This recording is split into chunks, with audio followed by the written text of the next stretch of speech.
It's Saturday, May 14th, 2022, and we are coming to you from the Camelot Ballroom in Overland Park, Kansas, just outside downtown Kansas City, Missouri. I'm Jeremy Seeger for Central States Wrestling, and it is my pleasure to be calling tonight's action as CSW presents Strapped.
Fans, let's run down the complete lineup for this evening's event.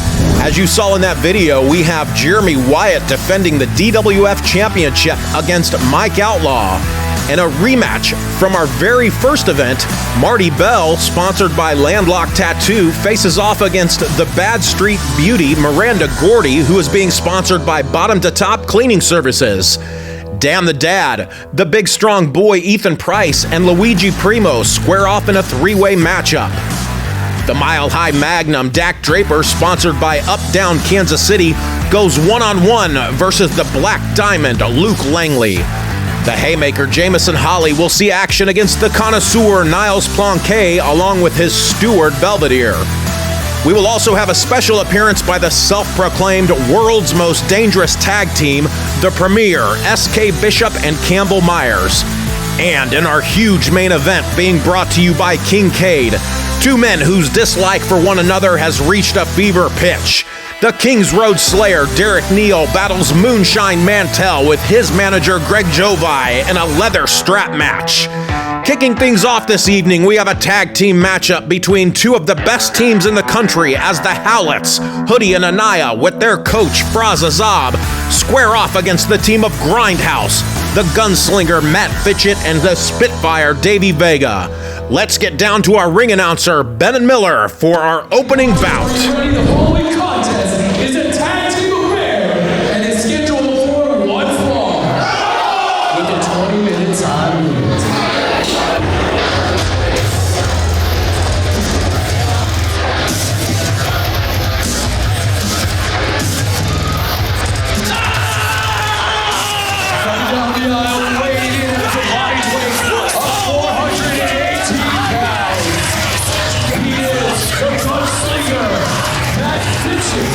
And Spitfire, Davey, Vega. Welcome to Grindhouse. As Grindhouse enters the ring, I got to get some plugging out of the way. We want to thank all of our sponsors for this evening. We're going to start off with the law firm of Holnick, Stang, Garrigan, Levitt, criminal defense attorneys. You ever find yourself in any kind of trouble, whether it's major or minor, give them a shout. You can visit them online at holnicklaw.com. We've also got the Warriors Academy, a fantastic mixed martial arts school here in Kansas City, Missouri. Men, women, children, they will teach you how to defend yourself with a multitude of instructors offering classes in a number of different disciplines in the martial arts world. WarriorsAcademyKC.com. Kincaid Arcade, a retro-style arcade located right in the Oak Park Mall in Overland Park, and their newest location at the Hy-Vee Arena down in the West Bottoms in Kansas City, Missouri. They have over 60-plus classic games from every era. For more information, you can visit them online at kincade-kc.com. We've also got Up Down Kansas City, which is an arcade bar for those 21 and over in Kansas City's Crossroads district, featuring arcade games, pinball, skee-ball, and a wide craft beer and cocktail selection. You can visit them online at updownarcadebar.com/Kansas-City. We also want to thank Fast Signs of Overland Park for helping us get all of our banners printed tonight. If you ever need banners or any kind of printing done, business cards or anything, give them a shout. Fast Signs in Overland Park, Kansas. We've got bottom to top cleaning services, all your housekeeping needs. They are a great, great company, small business. You can visit them at facebook.com/B2TCS. And we've got Landlocked Tattoo and Body Piercing in Kansas City, Missouri. Tattoo and Piercing Studio. They're located in Kansas City, like I said. They serve the greater Kansas City areas of Missouri and Kansas. You can visit them online at landlockedkc.com. And now that that's all out of the way, fans, we've got a matchup to get to, and that is the Howletts, Hoodie and Anaya, as they take on Grindhouse, Davey Vega, and Matt Fitchett. I'm sorry, Spitfire Davey Vega and the gunslinger Matt Fitchett. We're going to get things started here with Davey Vega and Hoodie Howlett, as we've got a collar and elbow tie up in the center of the ring. I'm sorry, stumbling over my words here, as Hoodie uses his power to shrug off Davey Vega down to the canvas. While this isn't the first time we have seen the gunslinger Matt Fitchett and Davey Vega, Spitfire Davey Vega, in action here in CSW, this is the first time that we've seen them together as a tag team, in which they call themselves, as you have heard, a Grindhouse.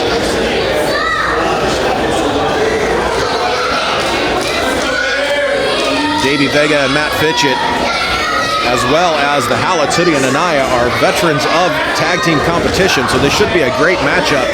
The Howletts coming off a brutal, brutal street fight with the premiere at our last event, No Turning Back, which you can watch on our YouTube channel in full in glorious 4K by visiting youtube.com/Central States Wrestling. A lot of fans saying that that was one of the best matches they had ever seen, that street fight. The Howletts were not victorious in that matchup and took a lot of punishment courtesy of the premiere. We'll see if they are rested and recouped for this matchup tonight, as they will have their hands full against Grindhouse.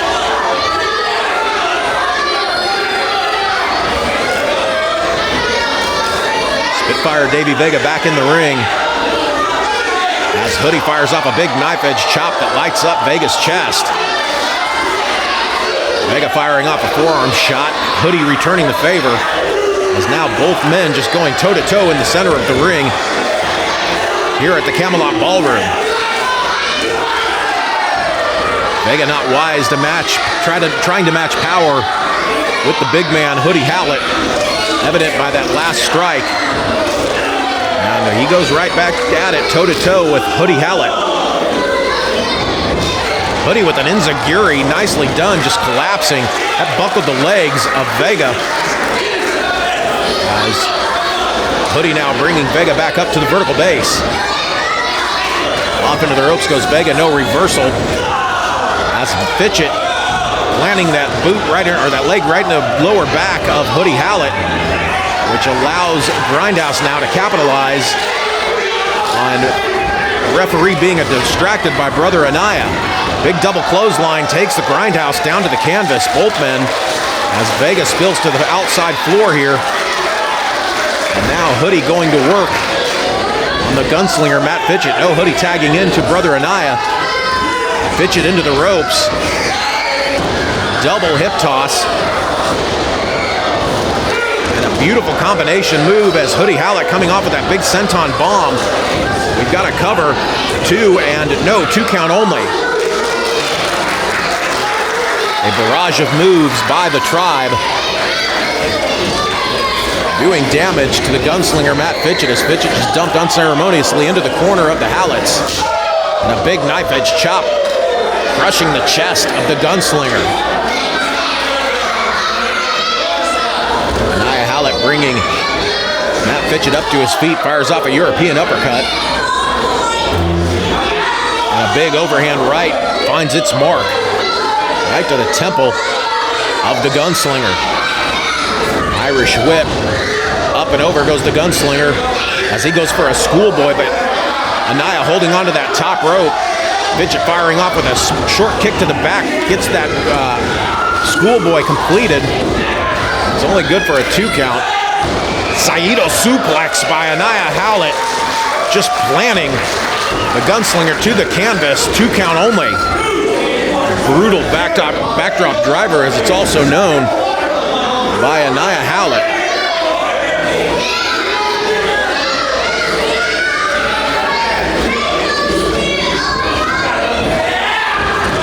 Anaya throwing Fitchett back into the corner, makes the tag to his brother Hoodie. Hoodie now in with a big boot to the back of the head of the gunslinger Matt Fitchett. Irish whip into the corner, up and over goes Fitchett. Catches Hoodie with a forearm shot. Hoodie charges in, nobody there. Stereo super kicks find their marks on each of the temples of Hoodie Howlett. Off the top rope with a clothesline goes the gunslinger. We've got a hook of the leg and a cover. 2 count only. Anaya right there to try to break up that count, but he didn't need to as Hoodie was able to kick out at the 2. Tag into Spitfire Davey Vega as he goes to work right on that upper bicep, tricep area of Hoodie Howlett. And now just grinding that foot, stomping away at the skull of Hoodie.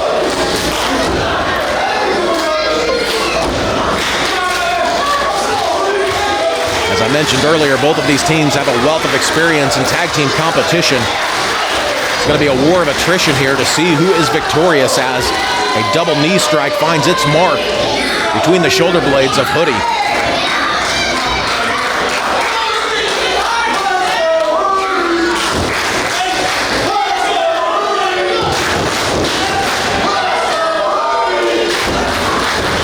Davey Vega driving that elbow right to the back of Hoodie Howlett, now just torquing away at the head, doing damage to the neck of the big man Hoodie Howlett.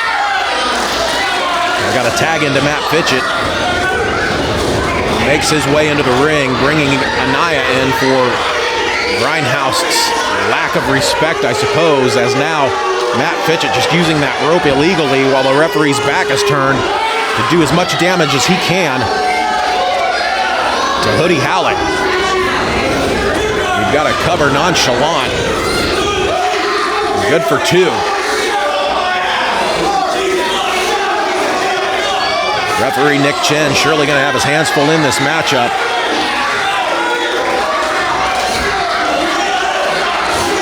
As Matt Fitchett now just driving that knee down into the trap area of Hoodie Howlett.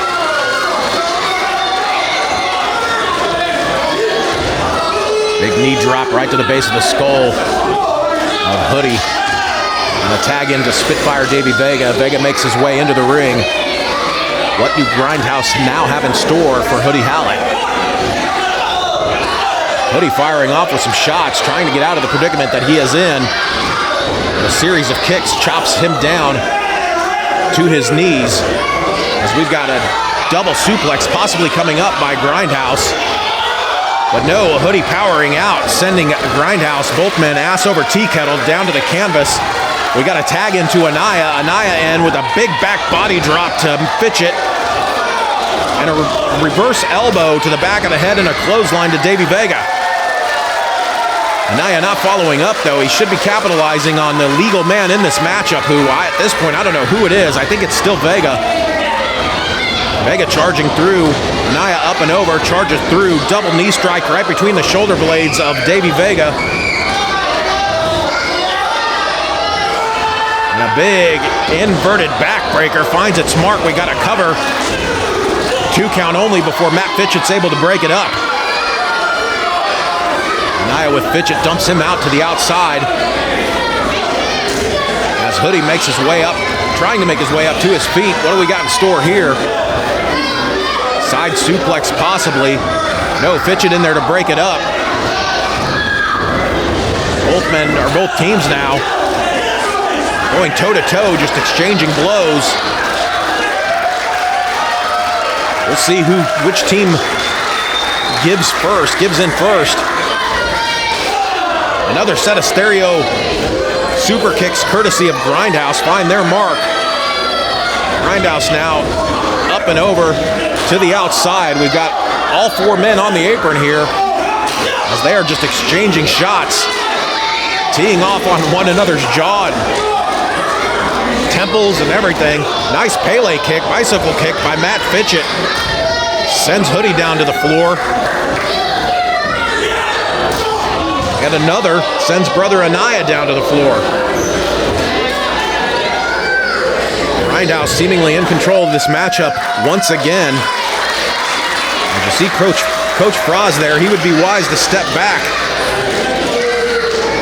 from Grindhouse because you never know, you might just catch a super kick.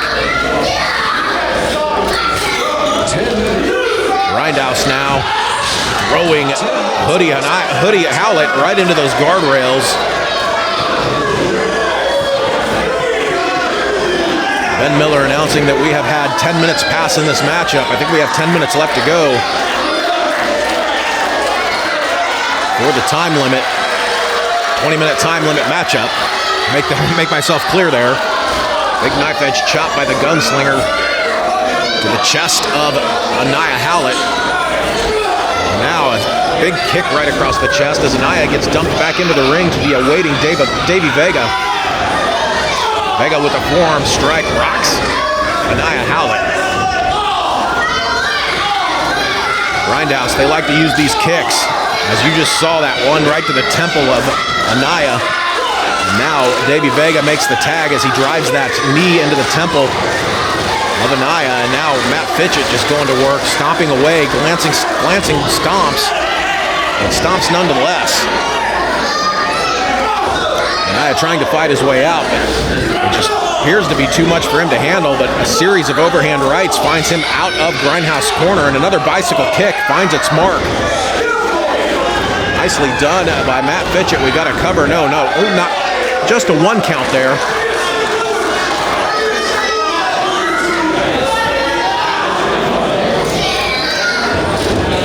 A lot at stake in this matchup,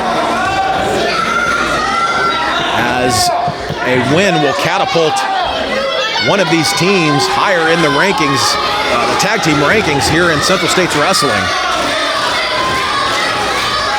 Rear chin lock by Matt Fitchett though, wearing down Anaya Howlett, trying to anyway, as he fires off a forearm shot. Anaya returns the favor.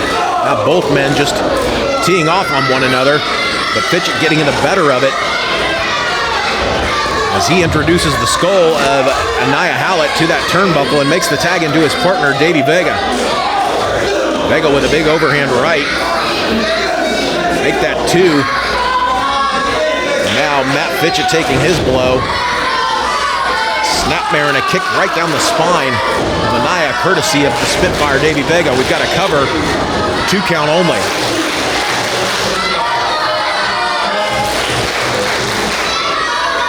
I'm not quite used to hearing the crowd get behind the Howletts, but after their performance last month in that street fight against the Premier, the crowd has seemed to taken quite well to the Howlett brothers. Anaya into the ropes, ducks a clothesline, double clothesline, both men down. Anaya looking to make the tag to his brother Hoodie. Hoodie not on the apron in his corner. And Vega, he's looking to tag in Fitchett.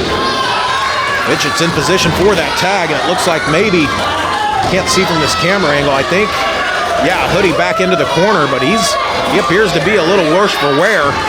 Tag into Fitchett. Fitchett makes his way in, tag into a Hoodie, who breaks through a clothesline. Sends both members of Grindhouse into the corner and follows in with a big back elbow sends Matt Fitchett to the canvas, and a big spine buster that just plants Davey Vega right in the center of the ring. Modified STO plants Matt Fitchett. Get a 2 count out of that. Very, very close to a 3.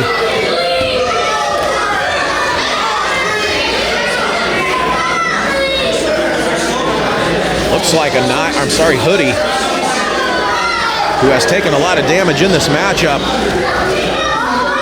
might be out of gas, but I'm not 100% sure, and I'm not sure that Hoodie and Anaya aren't still feeling lingering effects from the street fight they had against the Premier at our last event that I keep mentioning.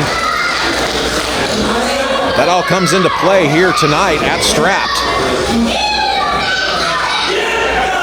Forearm strike by the gunslinger, a return to the favor by Hoodie Howlett.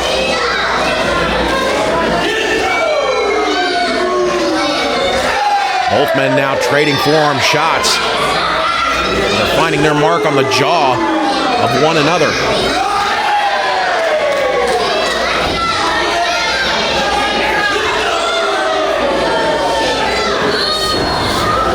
Wild swing and a miss. Rear naked choke. Up onto the back, using his weight to add more wear down to the big man, Hoodie Howlett. And a nice pinning combination, 2 count only by the gunslinger, who steps over into a STF. And he's got that locked on solid right in the center of the ring as he just cranks away on the head of Hoodie Howlett. Hoodie managing to break the hold. But in comes Davey Vega, who just fires off a series of rabbit kicks right to the face of Hoodie. And now that brings in Anaya. And Anaya finds himself in a deep guillotine. Both Howlett brothers in submission holds here. The legal men are the gunslinger, Matt Fitchett and Hoodie Howlett. You see them there. As Anaya just drops Davey Vega on top of Matt Fitchett, which breaks the hold. But what damage has been done to Hoodie Howlett?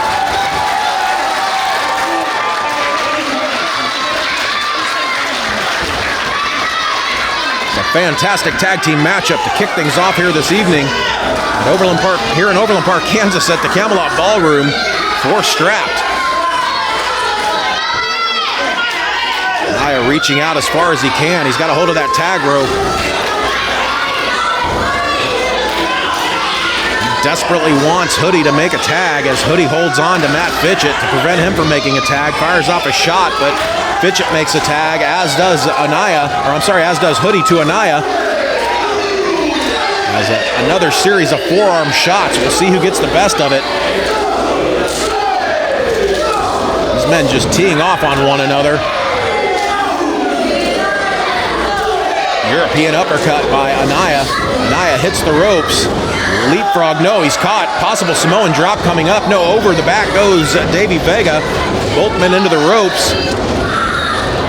And into a pin by Davey Vega. No, reversal by Anaya for a 2 count.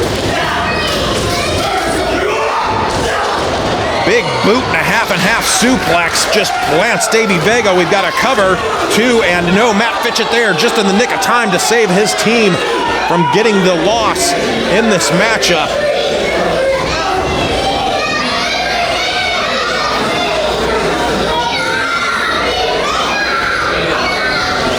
I don't know how much longer either of these teams can go for. They have just been beating the hell out of one another. As Hoodie now up on the top rope, sitting on the top rope. Fitchett went for a Hurricane Rana, but he gets caught. Hoodie calling over for Anaya. What do they have in store for Matt Fitchett? It looks like they're going for guerrilla warfare. If they hit this, it's as good as over. Hurricane Rana saves the day, courtesy of Davey Vega. Overhand rights by Anaya, just lighting up the face and head of Davey Vega now. Referee Nick Chin doing his best to get control of this matchup as we've got bodies everywhere and only one standing. That is Anaya Howlett.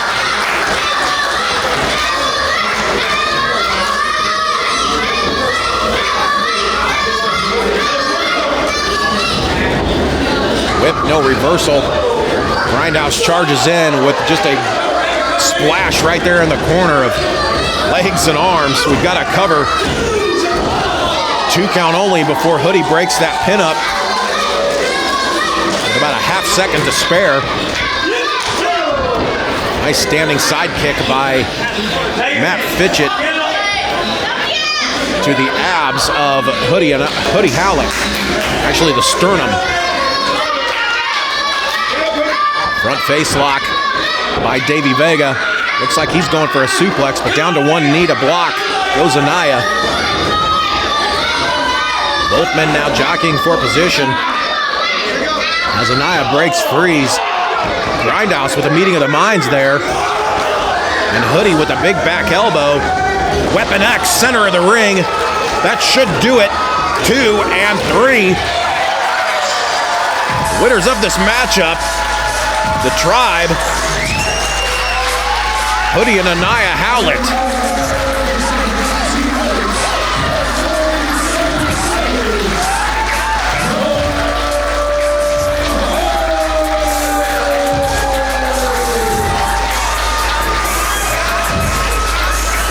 Hard-fought matchup between both teams, but it's those men, the Howletts, that get into the win column, much needed as they climb the ranks here in the tag team division at CSW.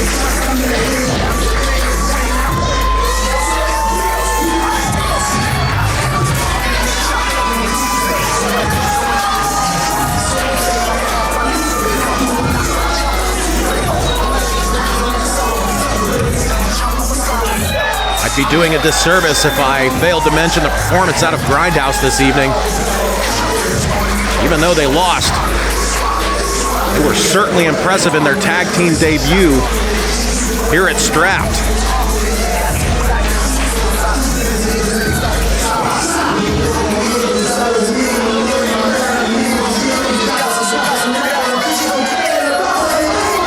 Fans, coming up next, we've got the Haymaker Jamison Holley as he takes on the Connoisseur Niles Planquet with his steward Belvedere. Let's get down to ring announcer Ben Miller for the introductions. All right, this following contest is scheduled for one fall with a 20-minute time limit.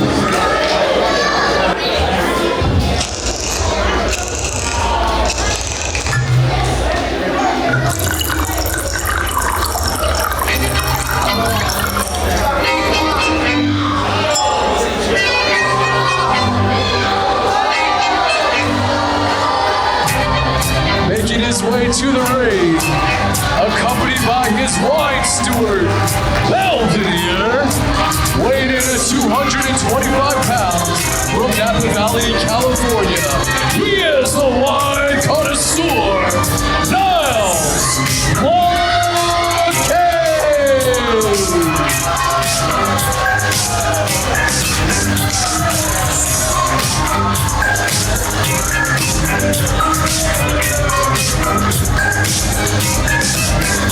The last time we saw that man, the Connoisseur Niles Planquet, in a CSW ring was back at our November 2021 show Aftermath, as he was victorious against Luigi Primo. He is back now here in CSW as he takes on the Haymaker Jamison Holley in this, our next matchup at Strapped.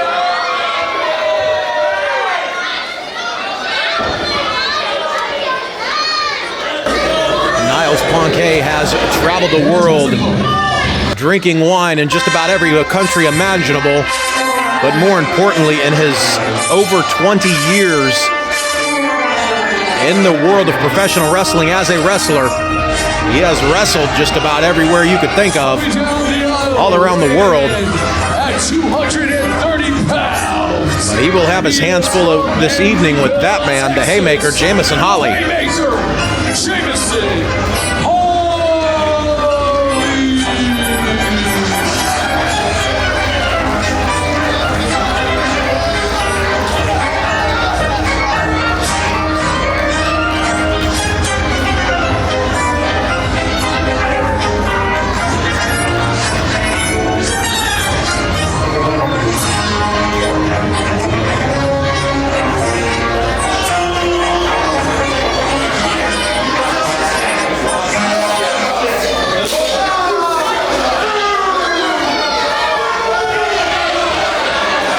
Planquet will be looking to continue his winning ways here in CSW. And the Haymaker, Jamison Holley, will be looking to get a much-needed win to start climbing the ranks here in this in our singles division.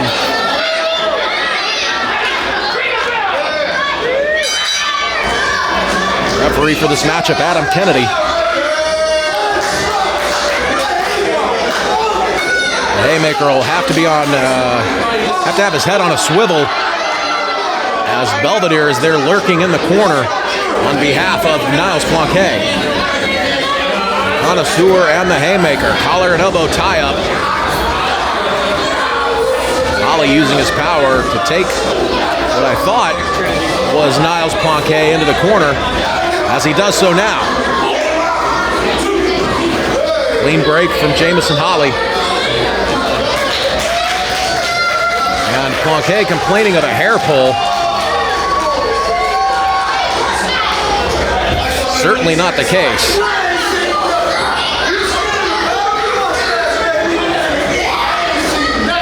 Collar and elbow tie-up. Overhand wrist lock, textbook by Planquet.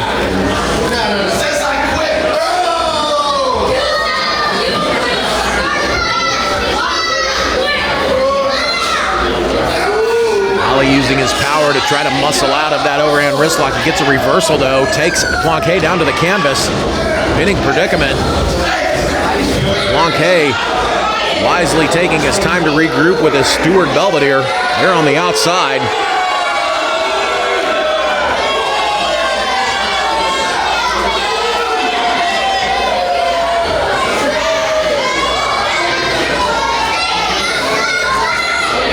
As I mentioned earlier, Planquet going into his 24th year as a professional wrestler, trained by Central States Wrestling legend and multi-time Central States champion Sonny Myers, late great Sonny Myers.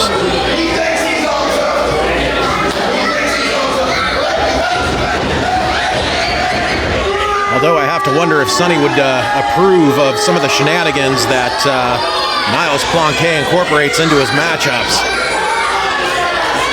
But I digress.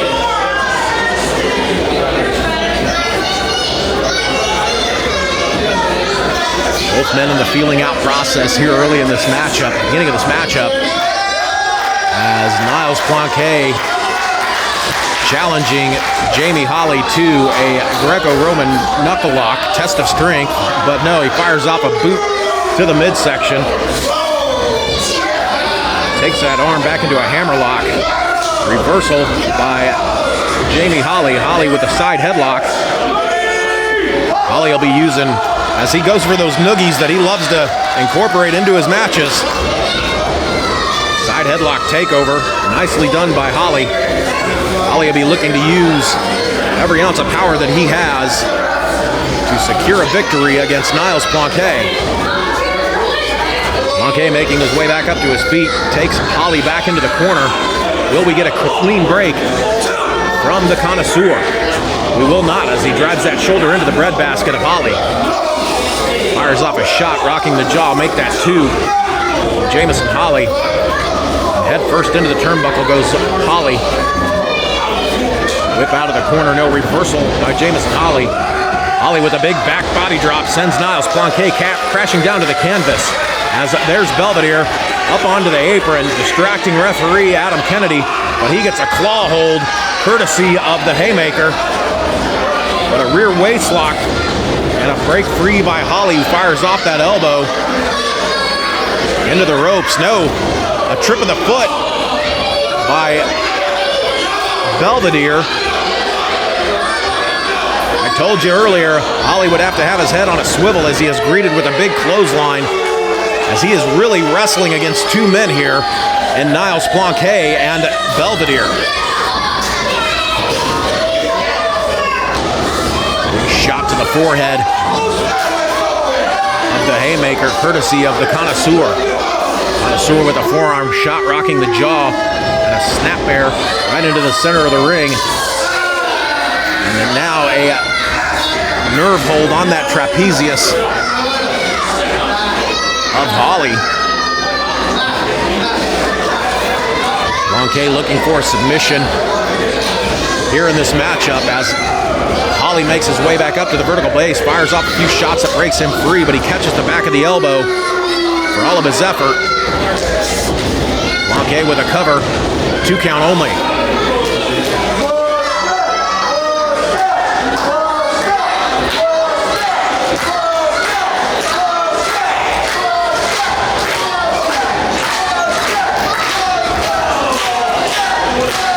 Planquet with a series of shots, one there to the lower back, and now just stomping away at the breadbasket of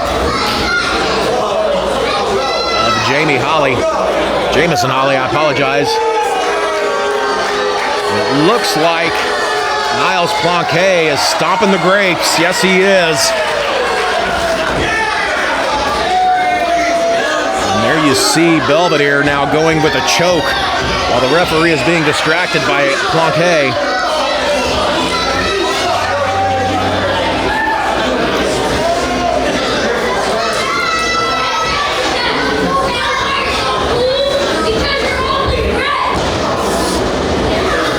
Driving that knee into the face, the bridge of the nose of Jamison Holley. Now just scraping that boot right across the forehead. Crowd here at the Camelot Ballroom with a chant of "Let's go Mustache," trying to rally behind the Haymaker, Jamison Holley. Snapmare by Planquet as he goes for a nonchalant cover, 2 count only. No, a schoolboy by the Haymaker. 2 count as he is back up to the vertical base. Planquet charges in, finds nobody home in that corner, and a back elbow courtesy of the Haymaker. Make that 2, and a series of shots to the abs of Niles Planquet. Whip out of the corner, and a big clothesline that finds its mark, and a Belle out of the corner by Planquet, and just snaps that neck into a front face lock. Nice fisherman suplex. 2 count only as the Haymaker able to kick out, much to the chagrin of Niles Planquet.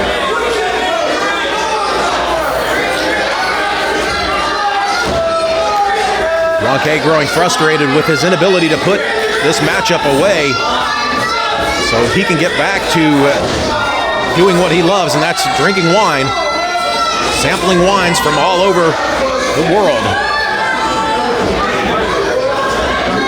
Scoop by Planquet, textbook body slam, plants the Haymaker into the center, or into the corner, as now Planquet going up to that middle rope, and he's calling for an elbow. He comes off, finds a boot, but he catches it just in the nick of time.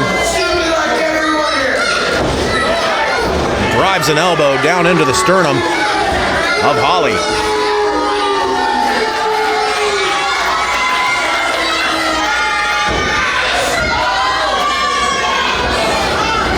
Charge forward, finds nobody home, and Holley with a big clothesline. Whip into the corner. And a big clothesline takes Planquet down. Make that 2. Ducks a clothesline of Planquet and comes off with a double sledge to the chest. That takes Planquet down to the canvas. A big full Nelson into a butt bomb. Holley calling for that claw hold that he likes to get his opponents to submit to. Can he lock it on? Yes, he does. Right in the center of the ring, too. Nowhere for Planquet to go, but he does manage to break free. Ever aware of his presence in the ring is Planquet, as he catches a shot that takes him, staggers him back and down to the canvas. He being Planquet. Holley now going up to that middle rope. As Belvedere there up on, spits wine into the face of Jamison Holley. Cravat into the uncorker by Planquet. This should do it. 3 yes. With the assistance of his steward Belvedere, Planquet able to hit that uncorker.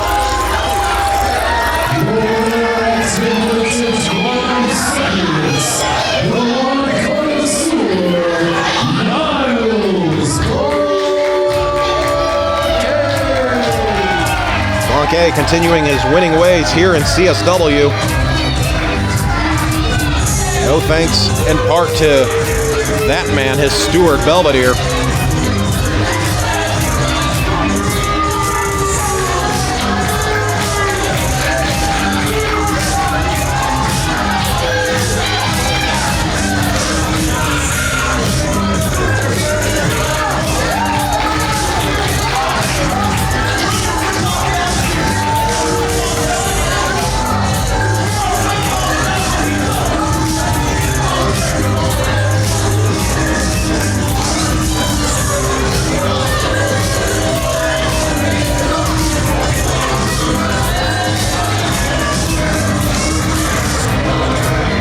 Crowd here at the Camelot Ballroom, none too happy with the outcome of this matchup as they cannot stand Niles Planquet nor Belvedere.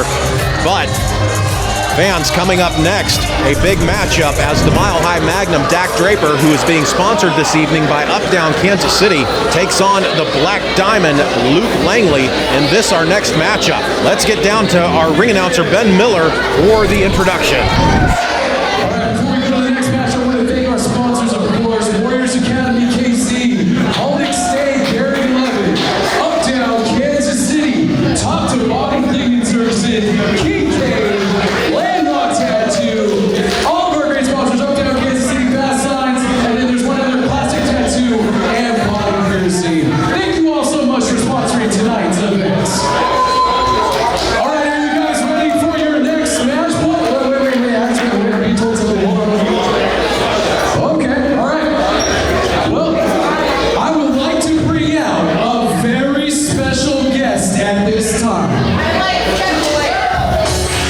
This certainly isn't on my format sheet, but we are going to be visited by a special guest, and I recognize that music. It is none other than Gil Rogers.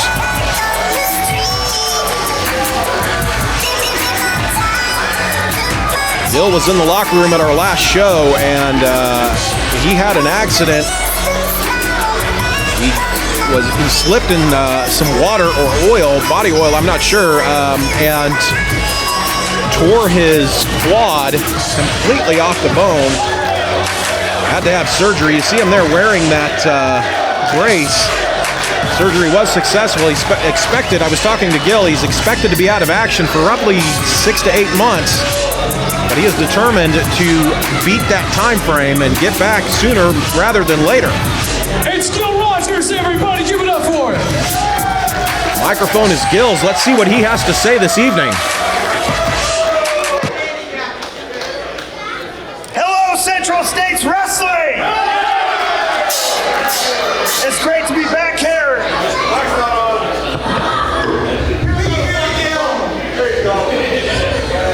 As I was saying, hello, Central States Wrestling fans! It's great to be back here at the Camelot Ballroom. Unfortunately, I won't be wrestling tonight. Or anytime soon. However, I have some news for everybody. I have been appointed by Michael Strider to be the new Assistant Territory Manager of Central States Wrestling. Wow, a big announcement from Gil Rogers. And I vow to you, there's going to be law and order at CSW. There's not going to be any crimes committed like last month against Gil Rogers. There's a rumor that I slept. No. I was pushed into a door, and as I fell to the mat, my knee buckled, and pop goes my quadricep. Wow. I'm going to find out who did it, because my most favorite thing in the whole wide world was taken away, and that's wrestling in this squared circle.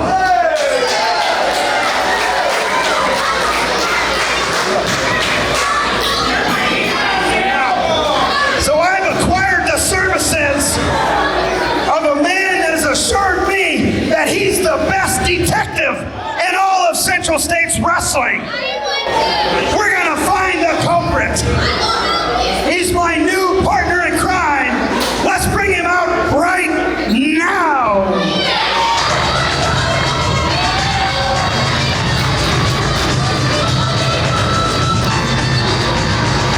big revelations out of Gil Rogers as he says he was pushed, which caused his injury, and he is determined to get to the bottom of whomever it was that pushed him. As he introduces his partner in crime to get down to the bottom of things, the Mile High Magnum Dak Draper, who is being sponsored tonight by Up-Down Kansas City. A lot to process here, fans. Gil Rogers being named our interim territory manager. I think that's what it was called.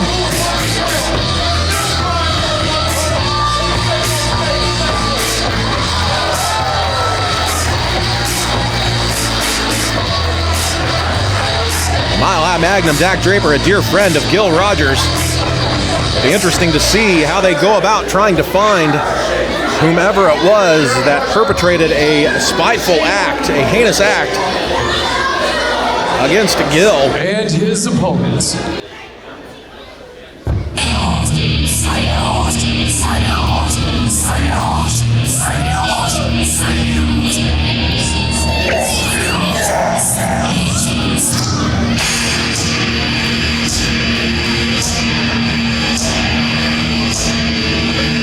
Coming down the aisle, weighed in at 189 pounds, he is Black Diamond, Langley. The Black Diamond, Luke Langley, making his return to Central States Wrestling. Last time we saw him, he was on the losing end of his matchup against the Haymaker, Jamison Holley, back in November at our show Aftermath. He'll have his work cut out for him here tonight if he wants to get his first win in Central States Wrestling against the Mile High Magnum Dak Draper. This matchup was originally supposed to be Dak Draper taking on the Ice Pick Vic Capri, but due to some unforeseen circumstances, Vic Capri could not make the matchup this afternoon or this evening, and as a last-minute replacement, the Black Diamond Luke Langley filled in.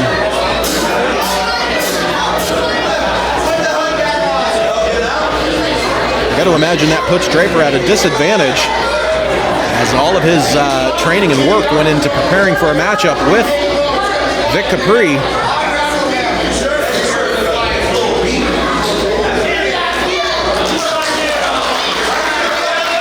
But we shall see how that plays out in this matchup.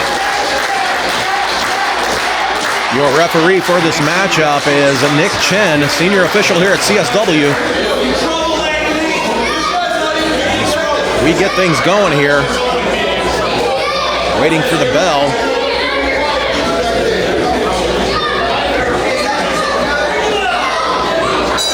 And there we have it. This matchup officially underway. The Mile High Magnum Dak Draper versus the Black Diamond Luke Langley. Here in Overland Park, Kansas at the Camelot Ballroom. As CSW presents Strapped.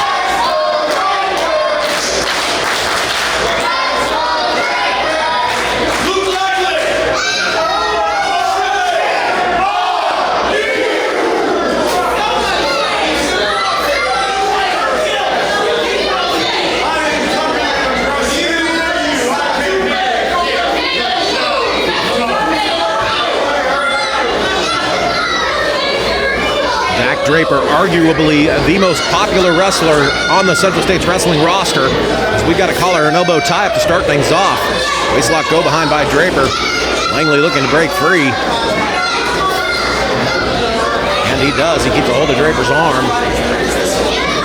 Draper with a nice standing switch into a side headlock takeover. Keeps a hold of Langley's arm.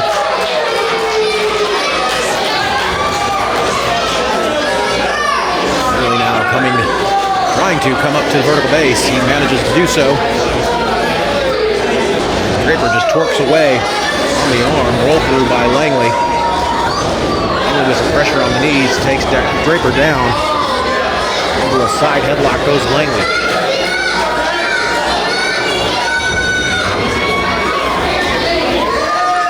Back with the reversal.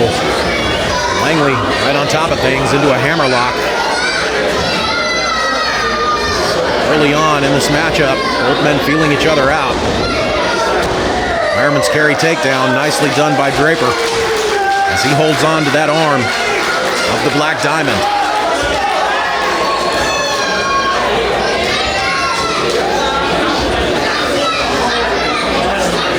Both men now back up to the vertical base. Shoulder block right into that arm of Langley goes Dak Draper. Make that 2.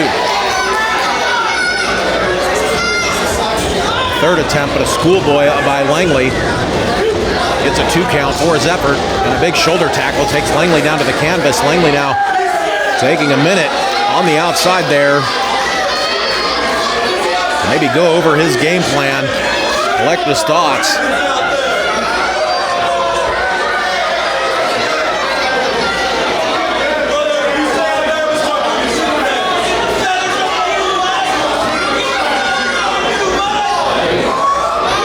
Langley doesn't seem pleased with the early moments of this matchup.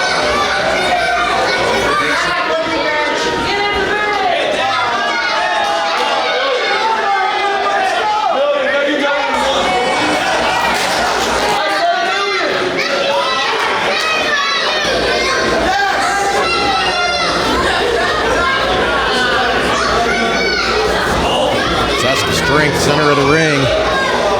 Draper steps through into an overhand wrist lock and goes for a standing, what appeared to be what was going to be a knee drop out of that handstand.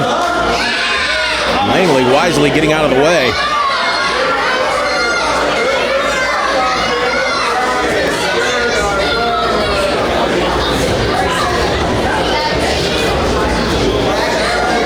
Both men back to jockeying for a upper hand here.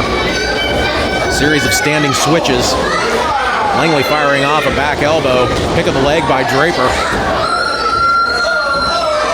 Draper with that handstand knee drop. Nicely done. This time it connected. Side headlock applied by Draper. Wrenching away at the head of Langley. Langley shoots Draper off into the ropes. Catches a big shoulder block that sends Langley down to the canvas. Draper into the ropes. Leapfrog by Langley. Leapfrog by Draper. Springboard elbow. Looking for that trademark springboard elbow was Draper, but Langley had it well scouted. And a big drop kick right to the back of the head. I don't know how much of that Langley got. But he got Draper with that forearm shot to the base of the head. Langley just driving Draper into those steel guardrails. Fireman's carry by Langley. And just drops Draper face first into the ring apron. The hardest part of the ring is there on the outside. And Draper's face was just introduced to it. Langley still on the offensive here as he is just choking away at Dak Draper using those guardrails. Now Draper breaking free and just slams the face, returning the favor, slamming the face of Luke Langley down into that apron.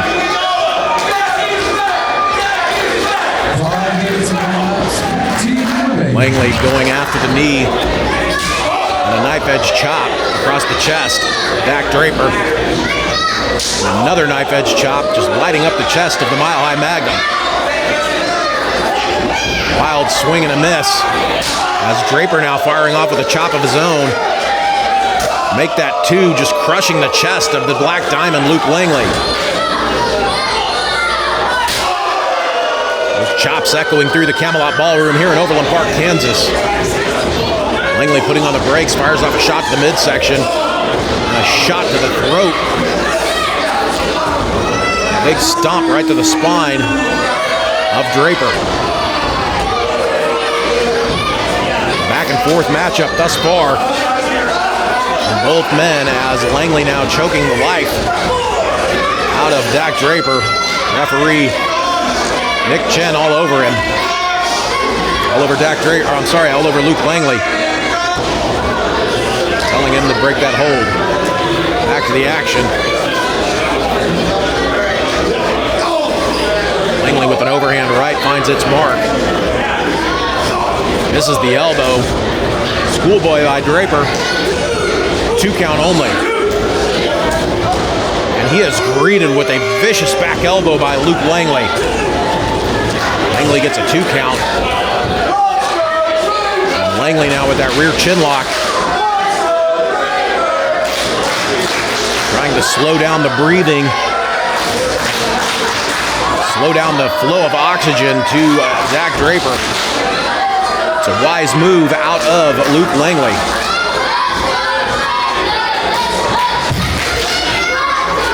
Draper trying to get back up to his vertical base. He manages to do so and hits a jawbreaker. That breaks him free of that rear chin lock. Big right hand. Make that 2 and a third for good measure. Rocking the jaw of Luke Langley. Whip into the ropes. No step through by Langley. Inverted atomic drop. And a neck breaker. Nicely done by Langley. We've got a cover. 1 count only.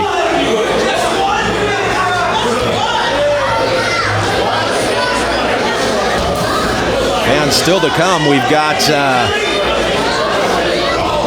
Jeremy Wyatt defending his DWF Championship against Mike Outlaw. I believe that's coming up next. We've also got Miranda Gordy, the Bad Street Beauty, taking on Marti Belle in a women's matchup. And of course our big main event, a leather strap match that will see Moonshine Mantell along with Greg Jovi taking on the Kings Road Slayer, Neal. That's all still to come, fans, as Draper now with a waist lock.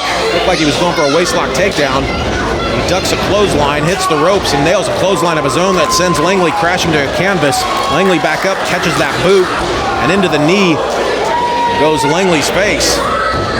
Draper sends Langley into the ropes. Tilt-a-whirl into a Colorado Stampede. Nicely done by Dak Draper. Draper back in control of this matchup.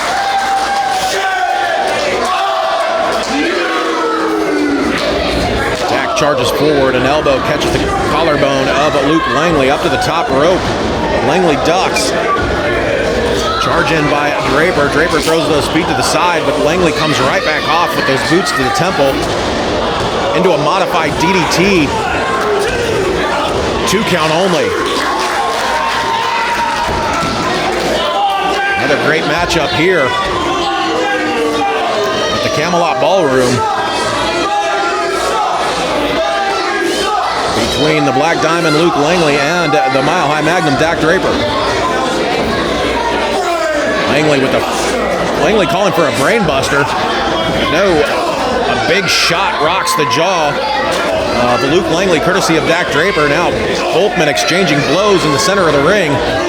We'll see who gets the better of it. 10 minutes have elapsed in this matchup. 20-minute time limit as Boltman now just teeing off, going full tilt boogie on one another. Draper, though, coming out on top. But no, Langley with a beautiful series of strikes as he hits the ropes. Catches the boot of Dak Draper. But Draper with a big right hand. A nice standing side kick to the collarbone of Dak Draper. Draper with a big textbook suplex, center of the ring. He rolls over, holds on to it. Mile High bomb.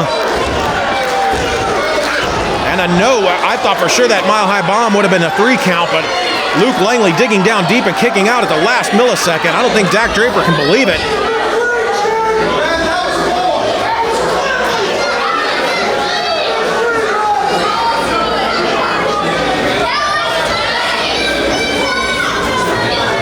Great eyes by Nick Chan, our referee, as he saw that elbow get up before he counted 3. Draper now, what's he got in store? Looks like he's setting up for the Magnum KO. Well scouted by Luke Langley, who goes into a crucifix pinning combination, roll over and through into a pinning combination by Dak Draper. Luke Langley with a backslide into a pin. 2 count only. Series of near falls here in this matchup out of both men. Draper slingshots into the ring. We've got a pinning attempt. 2 count only. Boot caught by Luke Langley, who catches Dak Draper with a back fist to the jaw. Langley charges in, catches the back of the elbow of Draper. Go behind by Langley, who takes Draper down to the canvas. Full head of steam goes Langley, and he just collides. Almost a drop kick. Destroying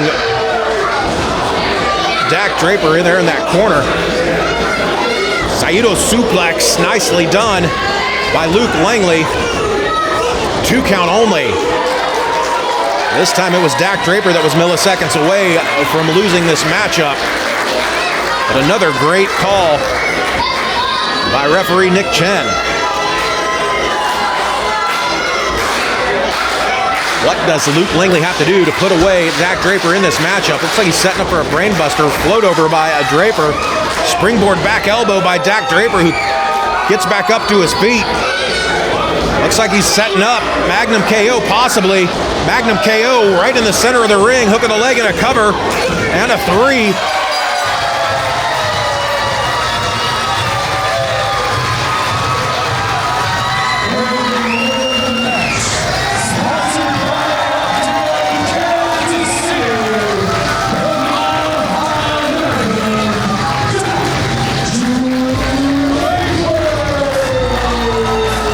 Heard it from our ring announcer Ben Miller, the winner of this matchup, sponsored by Up Down KC, the Mile High Magnum Dak Draper, who continues on with another impressive victory here in Central States West Wrestling.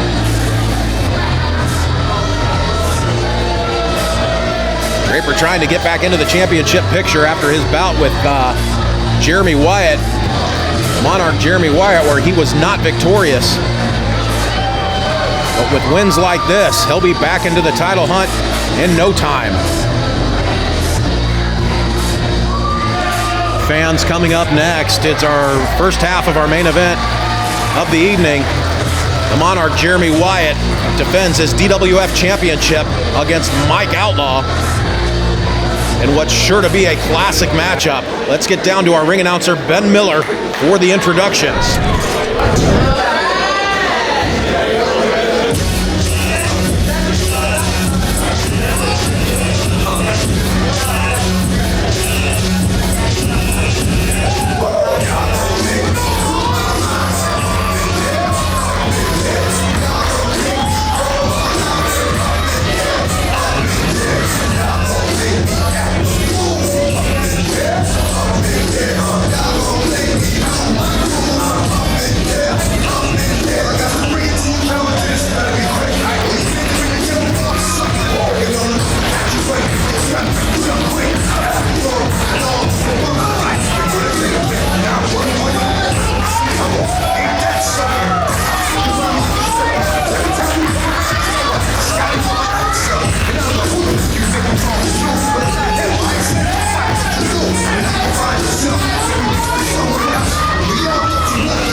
challenger, standing to my left, wearing the red and black, weighing in at 222 pounds, from St. Louis, Missouri, he is the general of the Bandana Brigade, real name, no gimmicks, Mike Outlaw!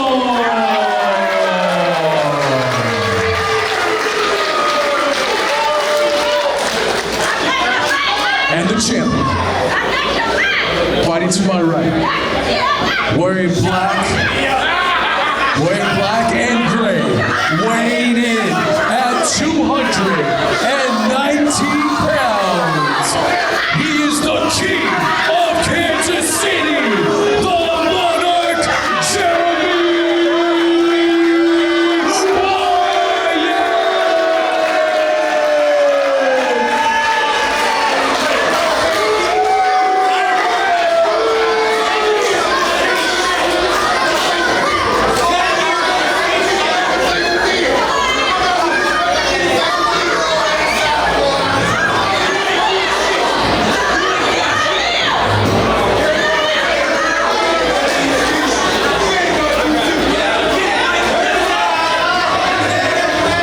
It is time for the DWF Championship match. That is what it's all about, the DWF Heavyweight Championship, as the champion, the Monarch, Jeremy Wyatt, defends against Mike Outlaw. One fall to a finish, 30-minute time limit. Referee for this matchup, Adam Kennedy. And we've got the bell.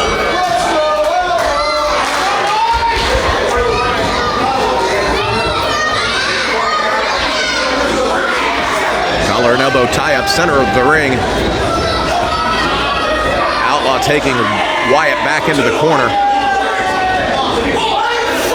We get a clean break from Mike Outlaw.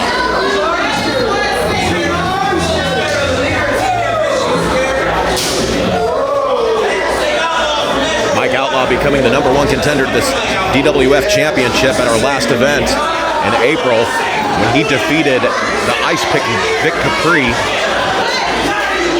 Now he is cashing in on an opportunity to become the second only DWF champion. He definitely has his work cut out for him as he squares off against the champion who has just been on a tear since our debut show.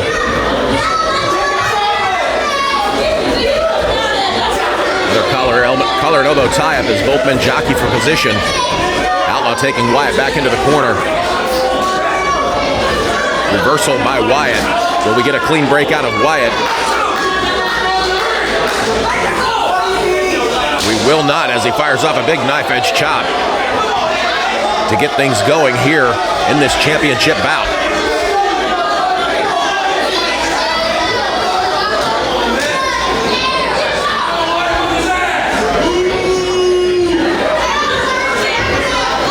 Collar and elbow tie-up as Outlaw takes Wyatt back into the corner, but again Wyatt reverses.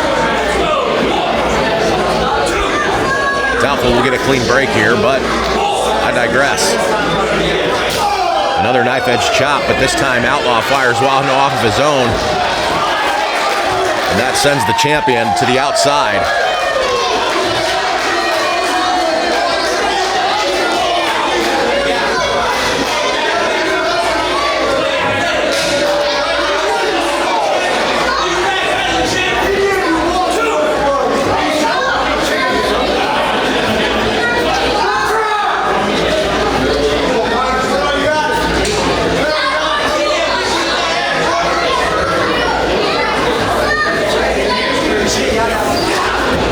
Side headlock by Mike Outlaw, right there in the center of the ring.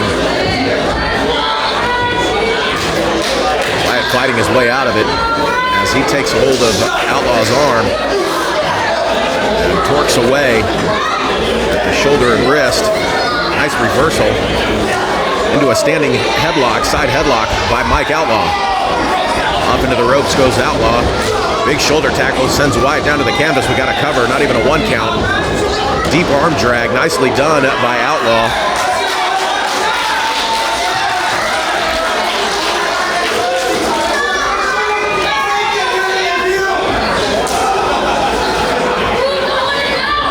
back up to his feet. Takes Outlaw back into the corner.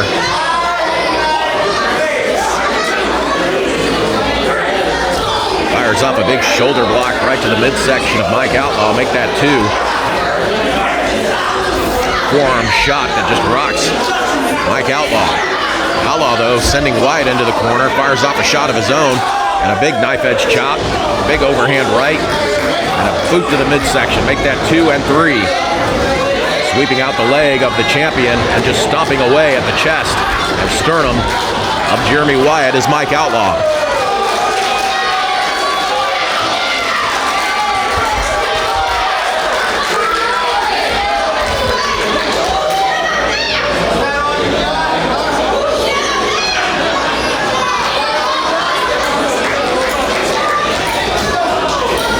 Big series of shots by Outlaw, finding their marks. As he now stomps away again at the chest of the champion.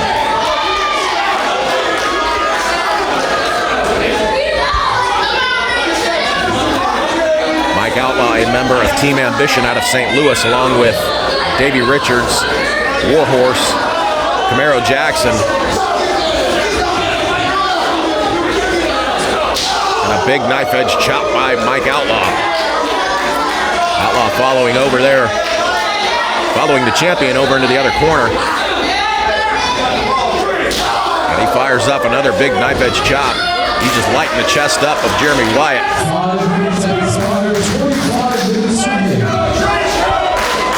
Ben Miller keeping time there at ringside. We've got 25 minutes remaining in this matchup. As Mike Outlaw takes Jeremy Wyatt around the world with knife edge chops.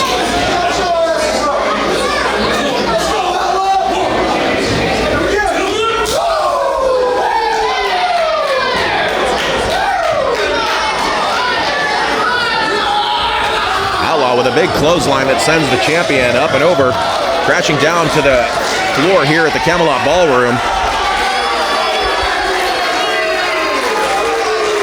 Outlaw would be wise to go after the champion. As you already know, championships cannot change hands via countout.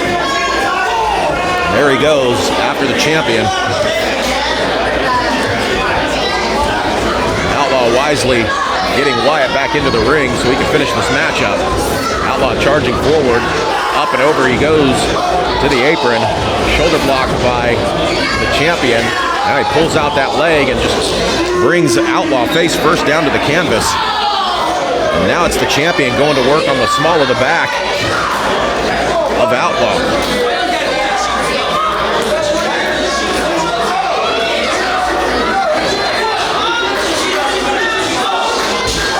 Knife edge chop courtesy of the champion, crushing the chest of the challenger, Mike Outlaw.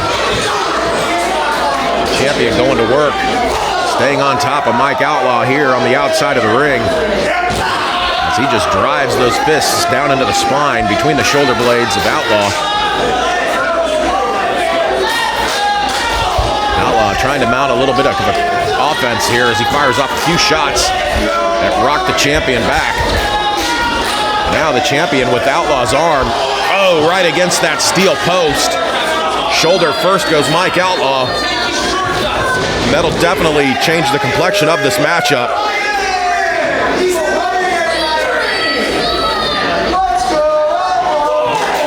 Champion looking for a countout victory here.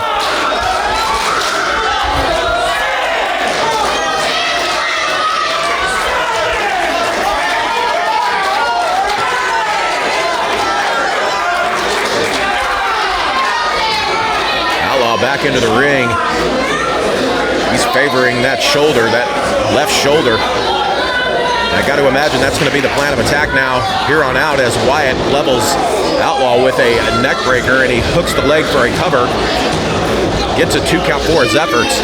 I was saying I would imagine that Wyatt would go after the shoulder now of Mike Outlaw, but you never know with Jeremy Wyatt. He's got a lot of tricks in his bag that he can use to put an opponent away.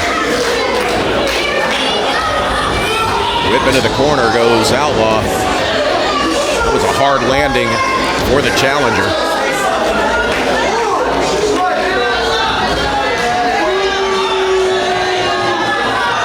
showboating there out of the champion as he's doing some jumping jacks.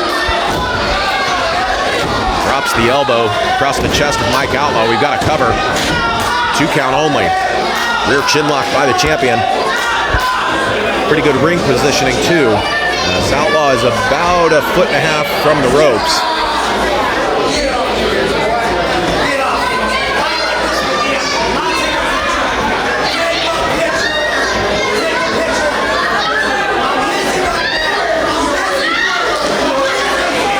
Jeremy Wyatt just jaw-jacking with this crowd here at the Camelot Ballroom in Overland Park, Kansas.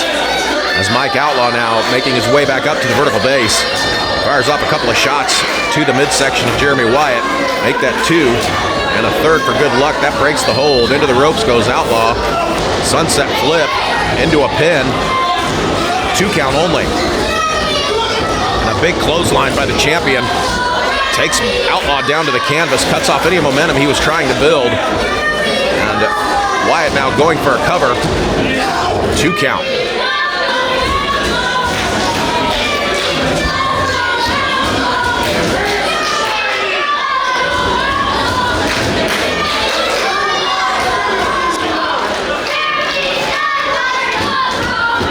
Mike Outlaw worse for wear here as he fires off a shot to the breadbasket of Jeremy Wyatt. A big right hand, make that 2 as he tries to mount an offense here. Fires off a knife edge chop, and another big right hand to the temple, and another knife edge chop. And Miller stating that we have 20 minutes left in this match, and Wyatt with a big clothesline in that corner, and a snapmare out. He goes right into that rear chin lock, and you can see him leaning forward onto Outlaw, trying to prevent Outlaw to get a good gasp of breath. As the champion just torques away on that chin lock. Restricting the airflow to Mike Outlaw. Referee checking on Outlaw, making sure he's still with it. We've got one hand down. Make that 2, another one, and Wyatt will be victorious. But Outlaw hanging in there. Mike Outlaw now trying to get up to the vertical base. He manages to do so.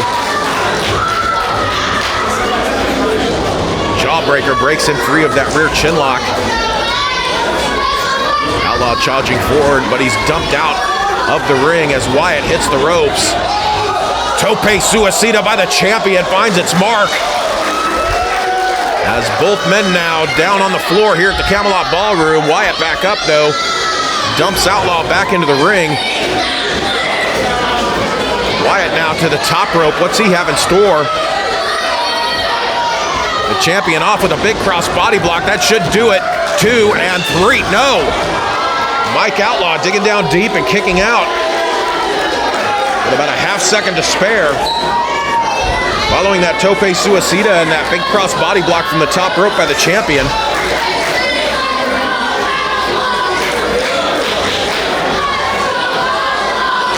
Those 2 moves, there was no delay and in between them as the champion hit that Tope Suicida and then immediately got the challenger back into the ring and fired off that big cross body block in a rapid succession. Wasn't enough to put away Mike Outlaw though. The champion back in firm control of this matchup. Champion stomping away at the fingers of Mike Outlaw.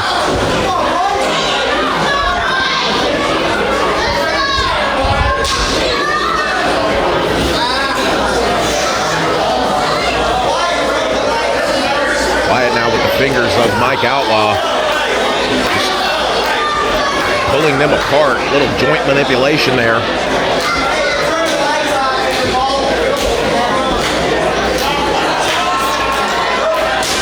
Knife edge chop by the champion, all impact. You can see the sweat flying off the chest of Mike Outlaw. As now Outlaw just crashes down to the floor, courtesy of the champion, Jeremy Wyatt.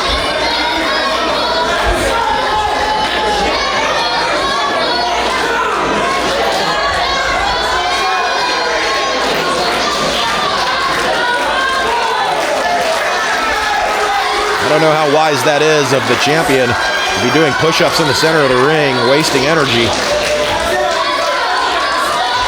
I digress. Outlaw back into the ring.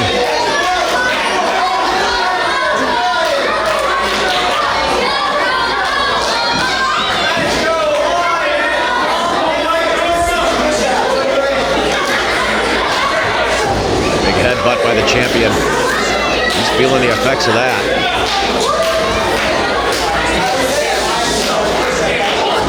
And a second one. But Outlaw firing off one of his own. That takes the champion down. Both men worse for wear on that exchange.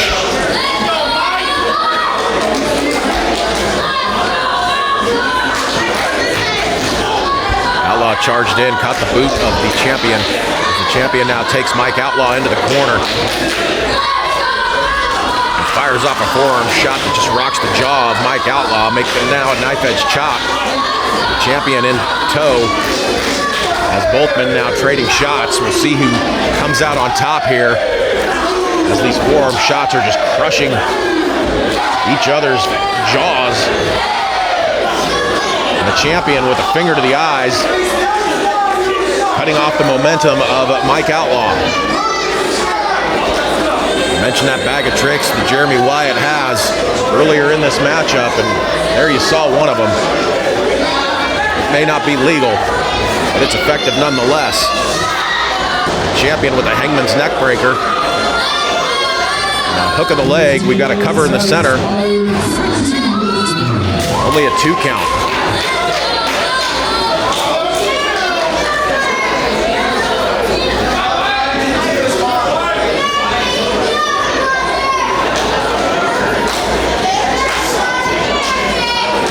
Last time Jeremy Wyatt defended the DWF Championship was at our event in January, Dax back.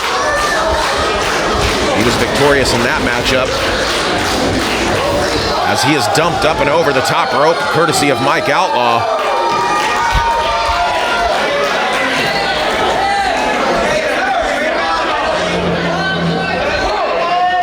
Jeremy Wyatt in a bad way there as he lays on the floor of the Camelot Ballroom. I was saying that the last time we saw Wyatt, he was in a matchup against Draper.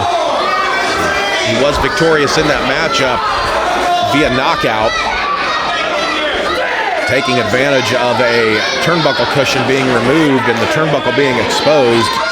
Draper went head first into that turnbuckle, basically knocked himself out.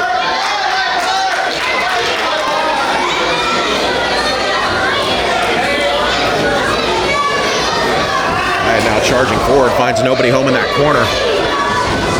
Outlaw with the big back body drop sends the champion crashing down to the canvas. Champion backs off into the corner. Outlaw now charging forward, fires off a big knife edge chop, takes Wyatt to the second corner, introduces him to that turnbuckle and that one as well. Irish whip, no reversal. Big clothesline by Mike Outlaw takes Wyatt down to the canvas. And a DDT right in the center of the ring. This should do it. 2 count only.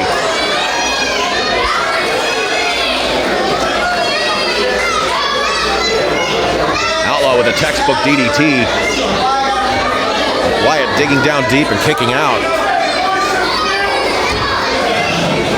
Just at the last second.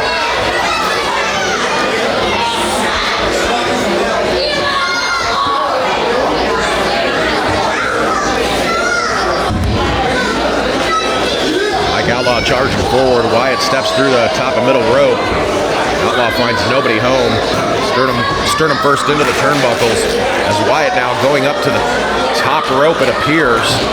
A little sluggish to get up there as Outlaw takes the legs out from the champion. Champion goes crashing back down to the floor. A desperation maneuver by Mike Outlaw that was quite effective.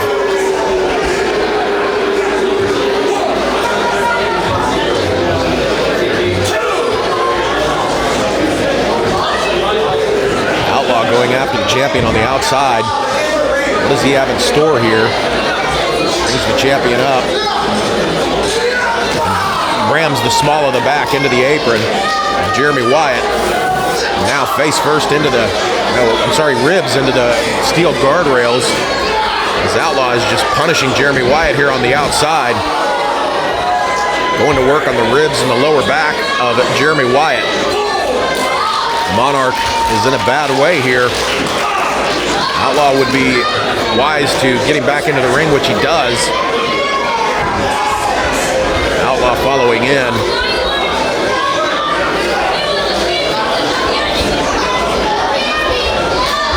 Fatigue setting in for both competitors. You can see Mike Outlaw there, slow to capitalize on the momentum that he has built thus far. He charges in, catches a boot of the Monarch. Monarch now perched up onto that middle rope. He comes off with a cross body block, but he's caught into a backbreaker. Nicely done by Mike Outlaw. Outlaw now. Modified orange crush bomb by Outlaw. We've got a cover, 2 and no, 2 count as the champion Jeremy Wyatt kicks out. Just in the nick of time. Outlaw questioning referee Adam Kennedy's call there.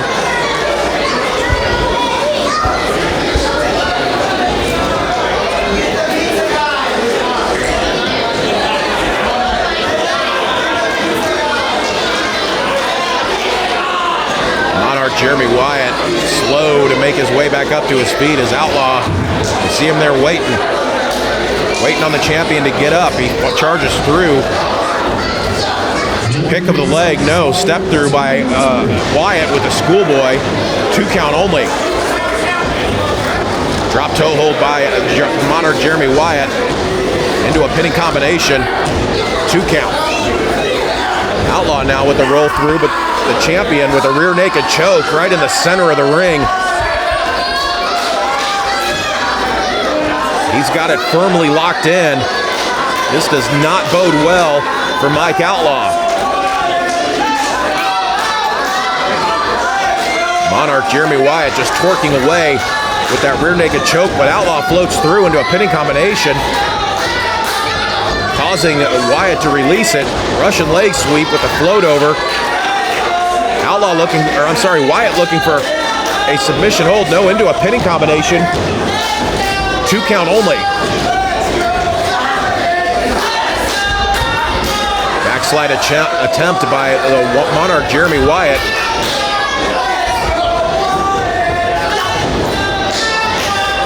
Springboard forearm shot by Mike Outlaw takes Wyatt down to the canvas.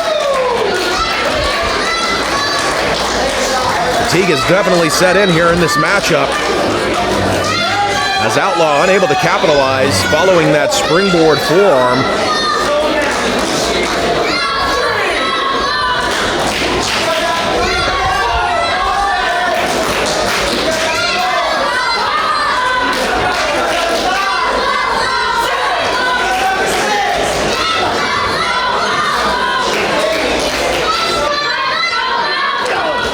Both men exchanging blows there. Glancing blow by Wyatt and a double axe handle by Mike Outlaw. Outlaw definitely got the better of that exchange. Both men still unable to get back up to their feet. Wyatt with a slap to the face of the challenger and a return of the favor by Mike Outlaw. Both men now just slapping one another here in the center of the ring. And a jab right to the chin by the champion. Outlaw returns the favor. Headbutt by Mike Outlaw. And a double axe handle to the fingers of Mike Outlaw by Jeremy Wyatt, but Outlaw firing back a couple of shots of his own.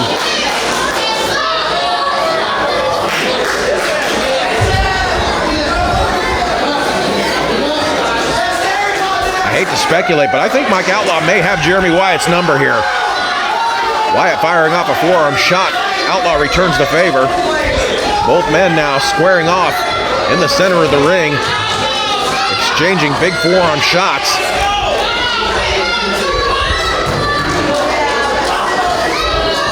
We'll see who gets the better of this exchange. As you can see, both men just exhausted at this point, but giving it everything they got nonetheless. Still a lot of power behind those forearm shots from each man.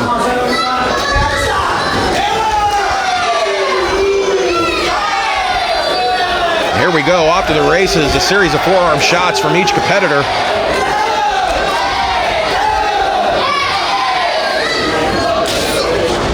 Double leg sweep, float over by the champion. 2 count. Outlaw up and over, no. Outlaw shrugs off the champion. The champion takes a tumble to the outside. Jeremy Wyatt trying to get back into the ring. Outlaw catches him and just dragon whips that leg across that middle rope. Slingshotting Jeremy Wyatt back into the ring is Mike Outlaw, or does Mike Outlaw. And Outlaw now looking for possibly a figure 4. He's got that figure 4. There he goes, that figure 4 locked in. Great ring positioning. Outlaw looking to get the champion to submit. He'd be hard pressed to do that, but at this point in the matchup, this late in the game, he very well could.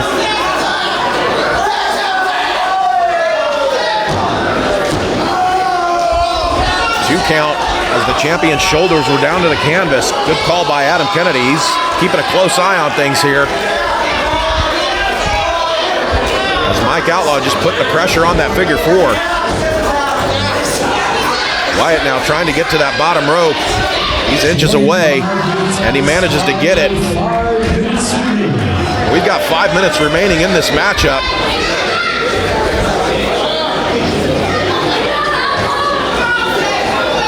Damage has been done to the knee of the Monarch, Jeremy Wyatt. Frustration setting in with the challenger, Mike Outlaw. As the capacity crowd here at the Camelot Ballroom in Overland Park, Kansas, has an Outlaw chant going. Fireman's carry by Mike Outlaw. A series of elbows breaks free the champion. And a big forearm shot and a snap German suplex by the Monarch. Jeremy Wyatt finds its mark as he floats over and goes into a crossface. He's got great ring positioning here for this submission hold as he just twerks away at the neck of Mike Outlaw.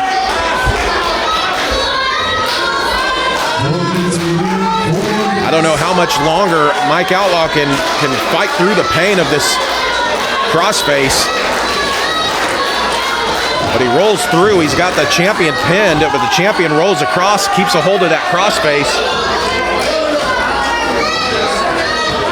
Ben Miller saying we have approximately, I would say about 3.5 minutes left in this matchup. A sense of urgency from the challenger as he looks to break free or get to a rope to get this hold broken. Not sure that he'll be able to do it, but he's trying his best.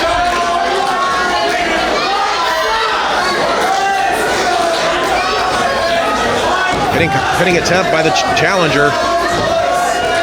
Both men back up to the vertical base. Fireman's carry from Mike Outlaw into a knee strike that finds its mark. Outlaw charging forward. Russian leg sweep attempt, but Outlaw blocked it.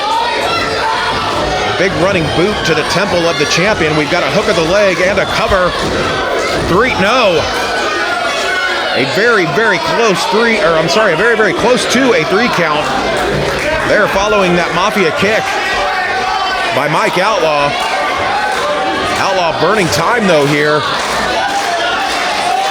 I'm not sure he's aware of how little time is left in this matchup as the champion trying to hold on to the foot of Outlaw. Outlaw now going up to the top rope. The champion there to greet him as he fires off a right-hand shot to the jaw of Mike Outlaw.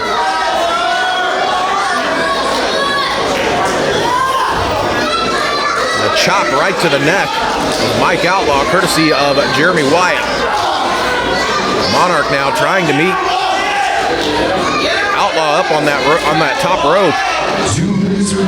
As we have 2 minutes remaining in this matchup.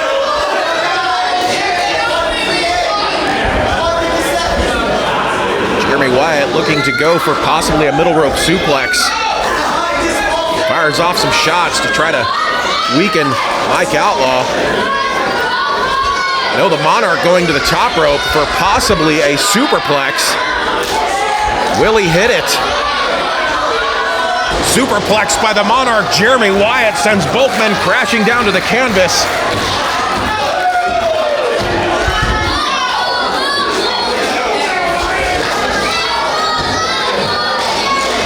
We've got a cover by the Monarch. 2 count only. Another super close 3 count in this matchup. Both men coming milliseconds away from victory. We've got 1 minute, according to Ben Miller, our ring announcer, 1 minute left in this matchup.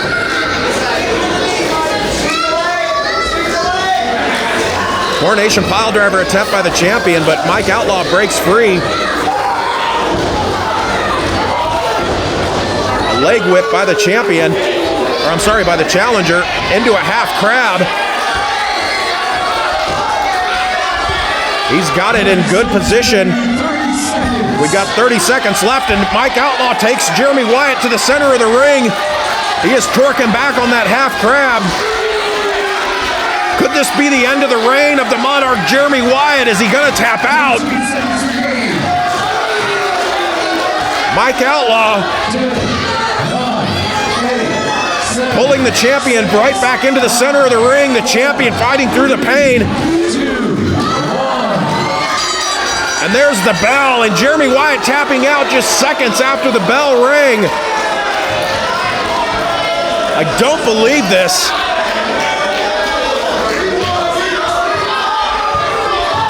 Another 2 or 3 seconds and Mike Outlaw would be champion.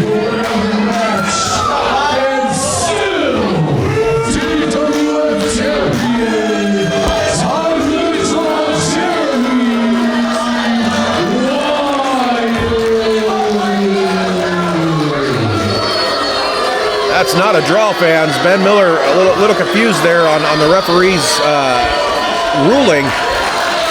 Time limit expired.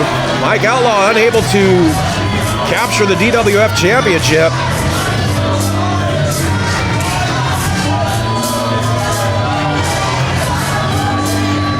Mike Outlaw very disappointed here, and rightfully so. Like I said, he was approximately 3 seconds away from becoming the second only DWF champion. Crowd's chanting for 5 more minutes. Mike Outlaw was asking for 5 more minutes. I wonder if the Monarch Jeremy Wyatt will give him 5 more minutes.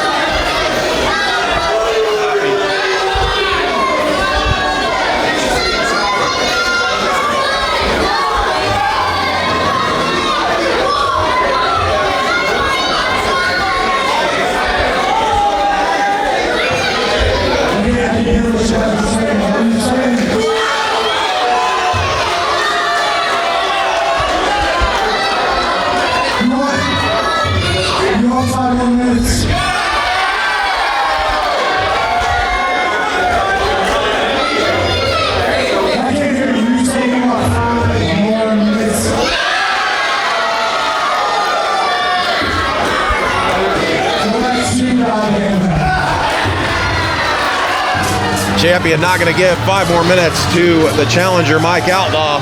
He is under no obligation to do so.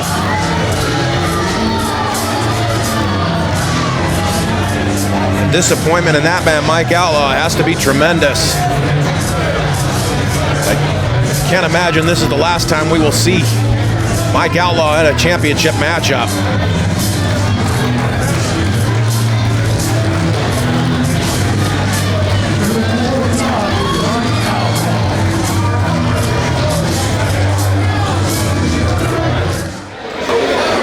Fans, coming up next, we have the Bad Street Beauty, Miranda Gordy, taking on Marti Belle in a rematch from our very first show, All Out War.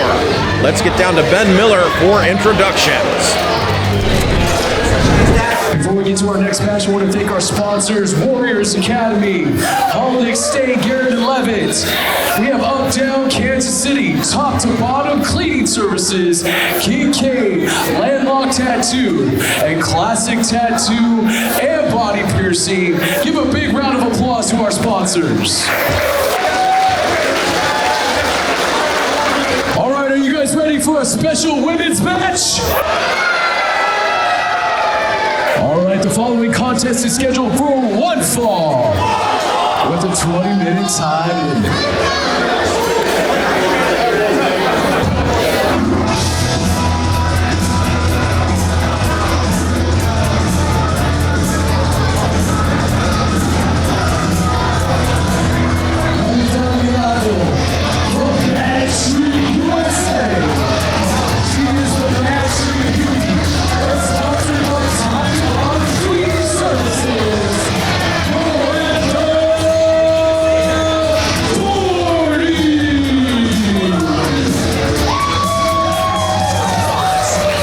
The daughter of professional wrestling legend and icon Terry Bam Bam Gordy, the Bad Street Beauty Miranda Gordy, who is being sponsored tonight by Bottom to Top Cleaning Services. You can find them at facebook.com/B2TC.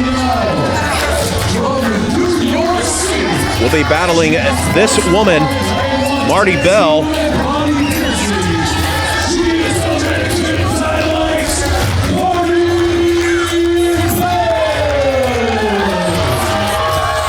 Dominican Dynamite Marti Belle being sponsored by Landlocked Tattoo and Piercing, a tattoo and piercing studio located here in Kansas City, Missouri, serving the greater KC area of Kansas and Missouri.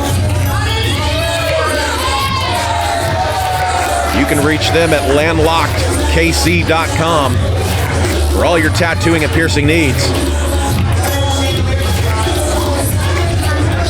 As I said moments ago, this is a rematch from our very first card, All Out War, in which Dominican Dynamite Marti Belle was victorious. Miranda Gordy looking for a piece of revenge, a bit of revenge in this matchup. 20-minute time limit, and we are off to the races. Collar and elbow tie-up, center of the ring. As both women, my apologies, sincere apologies, both women looking to gain the upper hand in this matchup early on.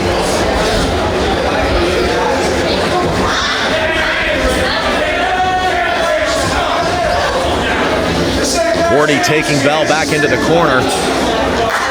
Does not follow through, though, with any kind of offense. Now, Dominican Dynamite Marti Belle with a shove. Return of the favor by Gordy. Arm wringer by Belle.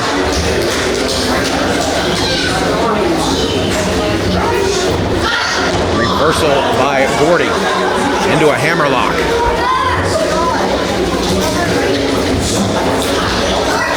Side headlock by Marti Belle. Gordy slips through into a side headlock of her own. Side headlock takedown by Miranda Gordy.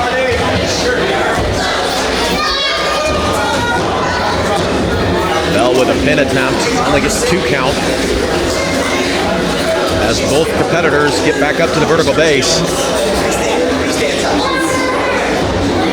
Belle stepping into the bend of the knee. Gordy gets a reversal into a side headlock of her own. Gordy shoots Belle off. Big shoulder tackle takes Gordy down to the canvas. Make that 2. Duck of the clothesline by Belle. And a shoulder tackle that takes Miranda Gordy down to the canvas. Belle off into the ropes.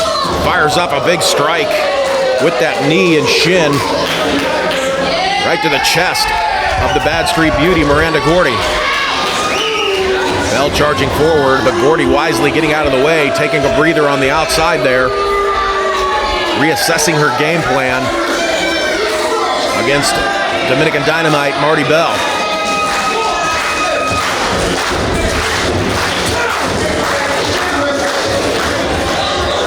Tope suicida attempt, but Miranda Gordy cuts off Marti Belle with a big forearm strike.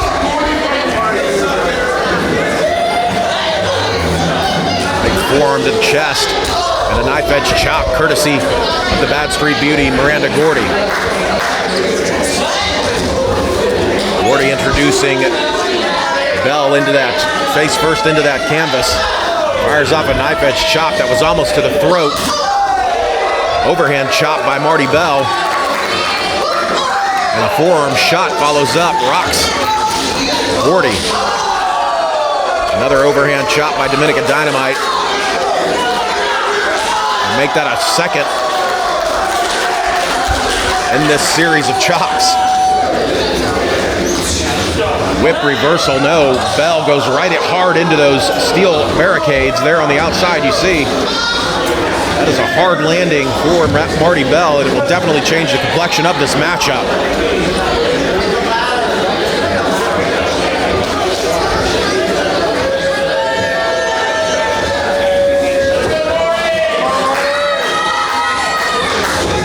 You got to cover. One count only.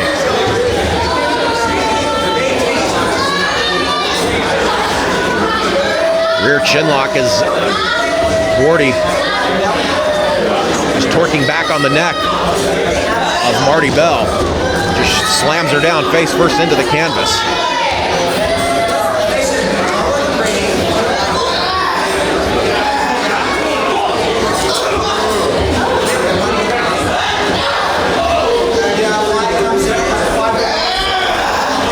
Gordy using that shin just to incapacitate Marti Belle.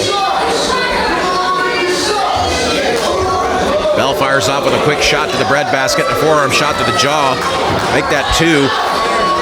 But Gordy with a shot of her own that just floors Marti Belle.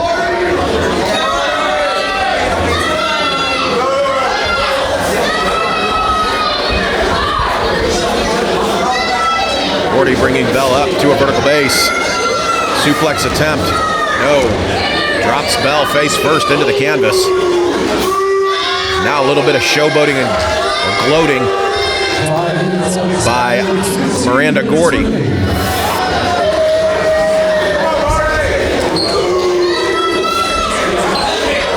Big shot to the midsection. A scoop. And right into those turnbuckles. Small of the back. And another of Marti Belle. As Miranda Gordy going to work on Marti Belle. Belle now tied up in a tree of woe as Gordy just stomps away at the abs. Dominican Dynamite, Marti Belle.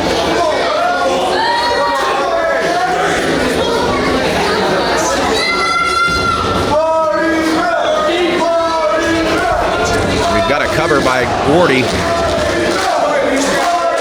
and a kick out by Marti Belle.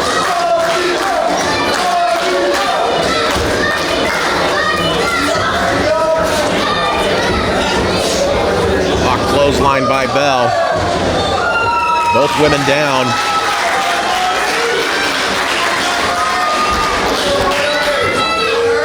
As Belle is very slow to try to get back up to her feet.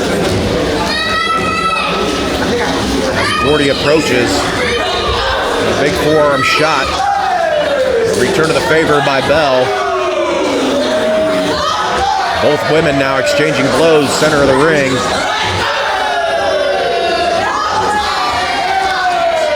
And it's Marti Belle with a series of forearm shots. A duck of the clothesline. And a big clothesline of our own sends it Miranda Gordy to the canvas, make that two. And a lung blower by Marti Belle as she charges to the corner with a forearm shot that rocks Miranda Gordy and sends her down to the canvas. Belle charging forward with a strike with those hips.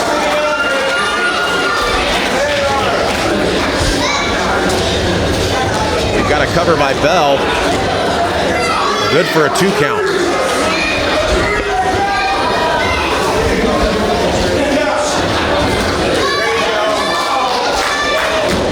sweep of the legs by Miranda Gordy. Possibly looking for, yes, a Boston Crab.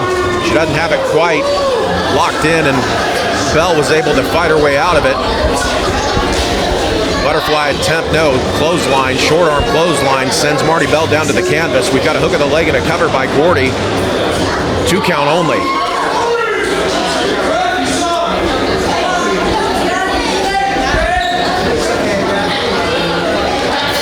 Scoop by Miranda Gordy. Float over by Belle.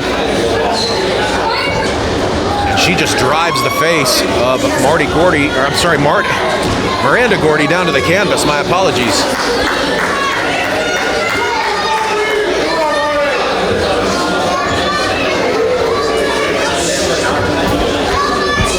Marti going for that butterfly again. I don't know what she's trying to set up, but she keeps going to it. Gordy fires off a forearm shot, scoops Belle back up. Big slam, but Belle holds on.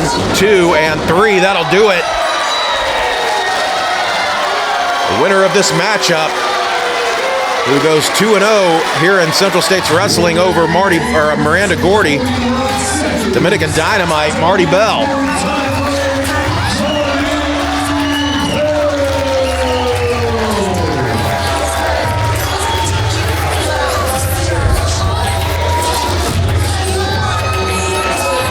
Hard-fought victory by Dominican Dynamite Marti Belle against the Bad Street Beauty, Miranda Gordy.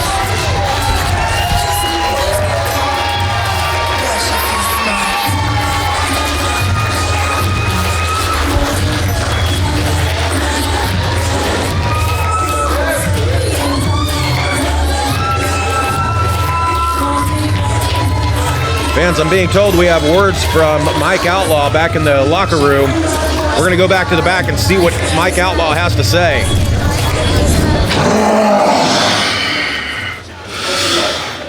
30 whole minutes. 30 whole minutes, time limit draw. But I promise you, if I had 30 more seconds, I will be standing here as the Central States Heavyweight Champion.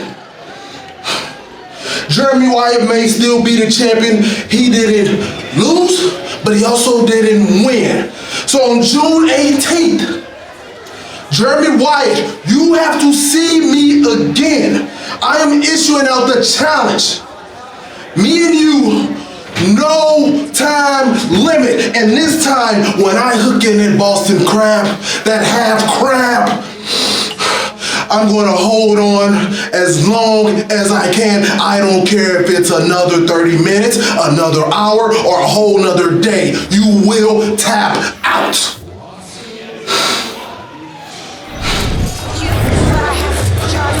Mike Outlaw issuing a no time limit matchup for the DWF Championship to the current champion, the Monarch Jeremy Wyatt, for our next event on June 18th. We shall see if that match is made and accepted by the champion, the Monarch Jeremy Wyatt. With that said, fans, coming up next, we have a special appearance by the self-proclaimed world's most dangerous tag team, the Premier, S.K. Bishop and Campbell Myers. Let's get down to our ring announcer, Ben Miller, for their introduction.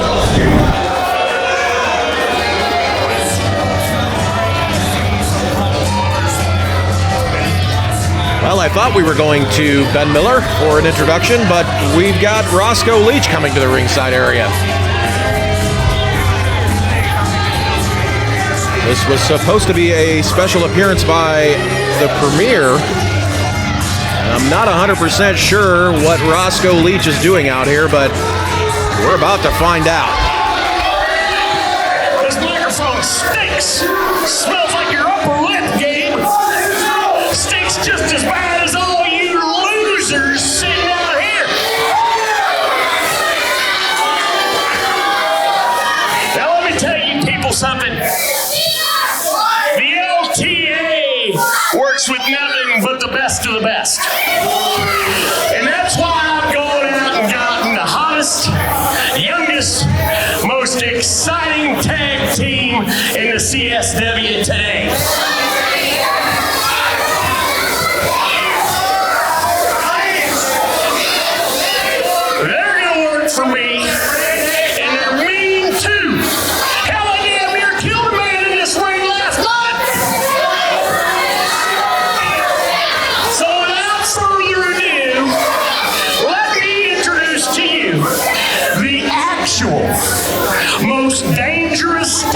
team in the world. The Premier!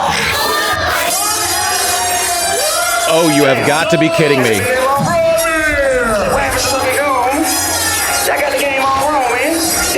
The Premier. Let's say we take it back to the trap one time. That's right. Campbell Myers on your right, SK Bishop on your left, have apparently signed with the Leech Talent Agency.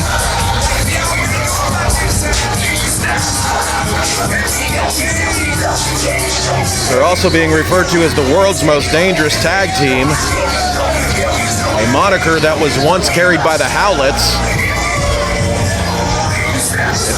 Very well still could be. These two men coming off a massive victory at our last show, no turning back, a street fight that saw the Premier victorious against the Howletts in what was one of the most barbaric matches that I've had to call. I've called a number of them.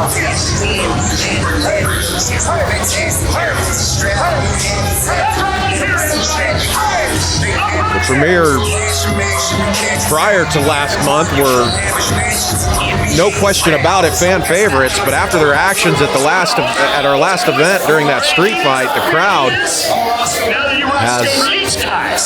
has not taken to them kindly. As members of the Leech Talent Agency, I did a little something special here. I went ahead and hand-picked some real tough competitors to prove to all these losers out here. Are they more tough than the Howletts? Oh, yeah. And they're going to be so tough that you're going to prove to all these people how talented you really are. All right, yeah, bro, go ahead and introduce them. And now Roscoe Leach handpicking talent, handpicking the matchups for the Premier. I didn't even know we were going to have a matchup with the Premier tonight. Coming down the aisle first, weighing in at 240 pounds. He is Ryan the Infinite and his tag team partner, the hair metal heartthrob, Dallas Cage. I'm familiar with both of these gentlemen who will be taking on the Premier tonight. That man right there, the hair metal heartthrob Dallas Cade, and his partner, the infinite Ryan Gengel. I believe I'm saying his last name right.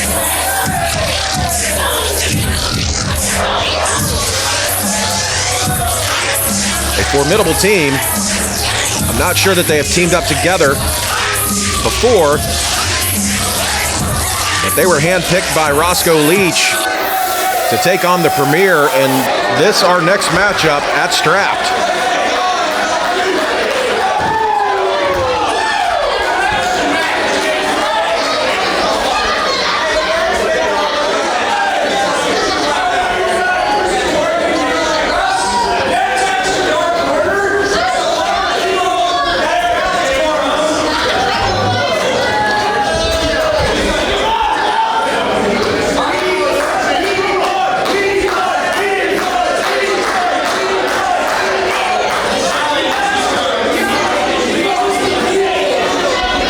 I just can't believe that the Premier have aligned themselves with Roscoe Leach.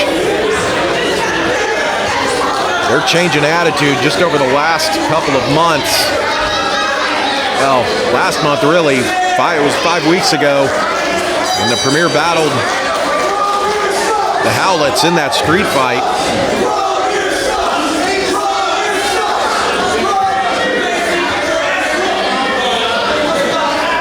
They have apparently fully embraced this hatred that the crowd has given to them, but I digress. We've got a collar and elbow tie-up. Center of the ring is SK Bishop, representing the Premier, and the infinite Ryan Gengel starting things off. Big forearm shot by Bishop, and a knife-edge chop. Going right to work on Gengel. Gengel not having any of that as he fires off some shots to the breadbasket of Bishop and a big clothesline. Beal out of the corner by the big man, the infinite Ryan Gengel.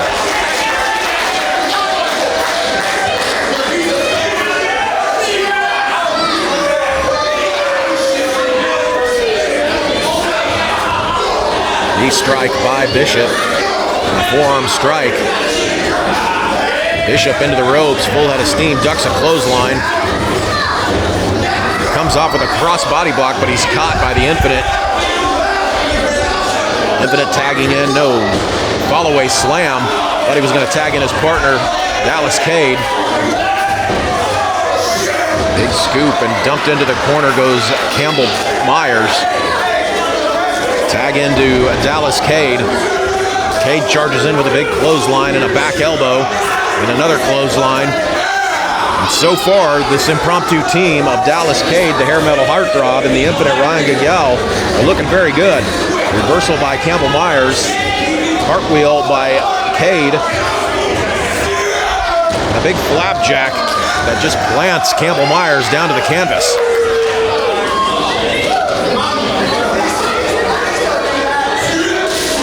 European uppercut that rocks Myers there in the corner.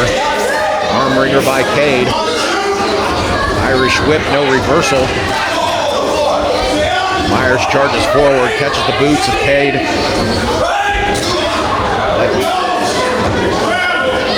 Found himself on the receiving end of a back elbow, and S.K. Bishop, while the referee's back was turned, did a little damage there to Dallas Cade. We've got a full mount by Campbell Myers, and he's just dropping down haymakers.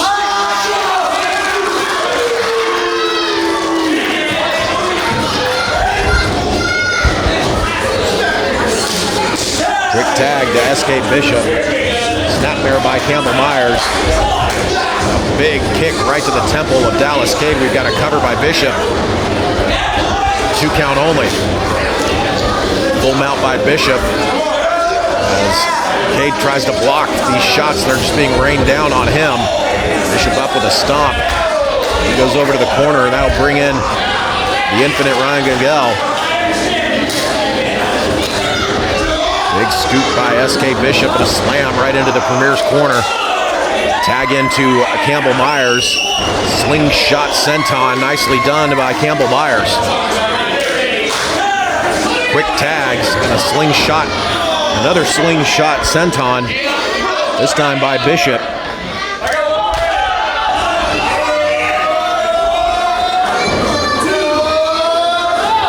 And another slingshot senton. This time by Campbell Myers. Premier making great use of the quick tags. They only get a 2 count for their efforts.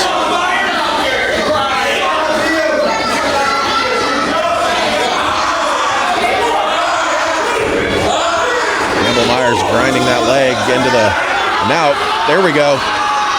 Roscoe Leach choking away at Dallas Cade. Referee caught him. He's telling Roscoe Leach to stay in his corner, stay out of this matchup as Campbell Myers hits the ropes. And goes right into a rear chin lock. Thought he was going to go for a knee strike or something, a drop kick, but nope, right into that rear chin lock. Cade back up to his feet, fires a shot off the midsection, and a forearm shot to the jaw of Campbell Myers. Cade into the ropes. Catches a beautiful drop kick, textbook by Campbell Myers.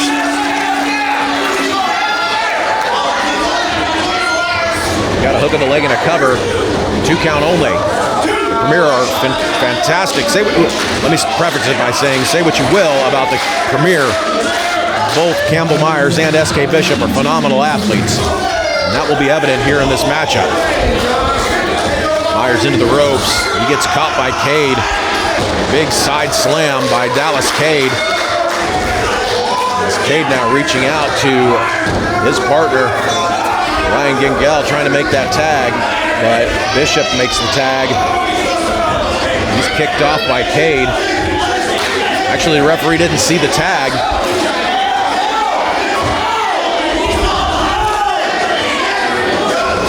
As Dallas Cade struggling, he manages to trying to make the tag to Ryan Gagel, but Roscoe Leach pulling out his legs, preventing the tag from happening.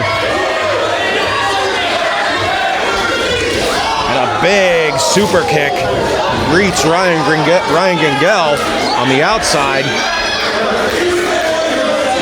That'll prohibit him from making any kind of difference in this matchup, at least for the time being. We've got a schoolboy attempt into a face crusher by the Premier. Campbell Myers going up to the top rope. Frog splash finds its mark. And a 3 count. That'll do it. Your winners of this matchup, SK Bishop and Campbell Myers, the world's most dangerous tag team, the Premier.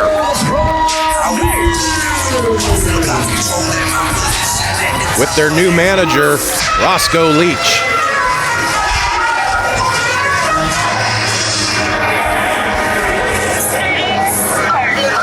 And that's the Premier, or I'm sorry, that's the Howletts music.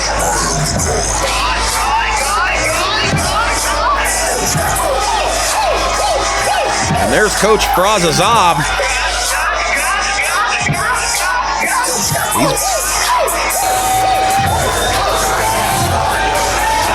Looks like we might get another confrontation. No, the Howletts from behind the Premier. And here we go, a continuation of their street fight from April at No Turning Back as the Howletts just stomp away at the Premier.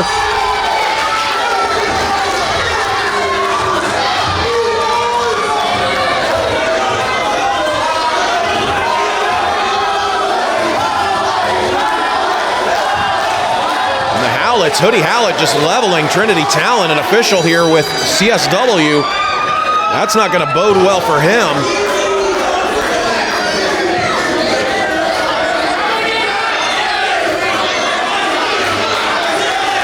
Roscoe Leach out there all by himself as he makes his way into the ring. Anaya and Frass there, you see, and Hoodie behind. I don't think Roscoe has no idea that Hoodie Howlett's behind him, but he does now.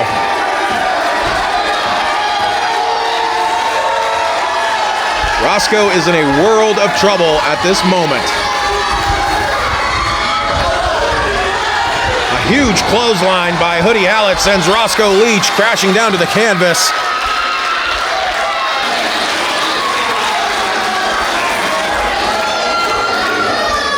I knew after the match, their street fight between the Howletts and the Premier last month, that it would likely not be the end of the battles between the Premier and the Howletts.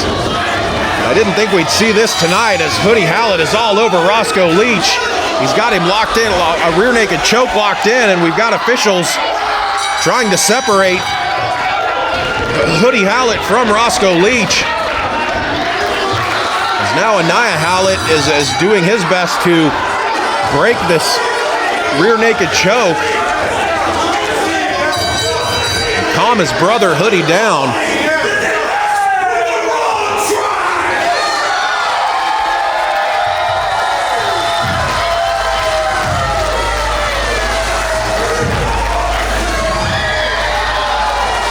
All three members of the tribe in the ring now.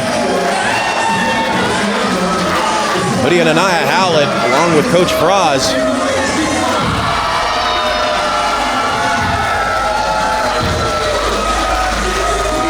I got to imagine there's going to be some ramifications taken on Hoodie Howlett for striking a CSW official by our new interim territory manager, Gil Rogers, but I'm speculating here.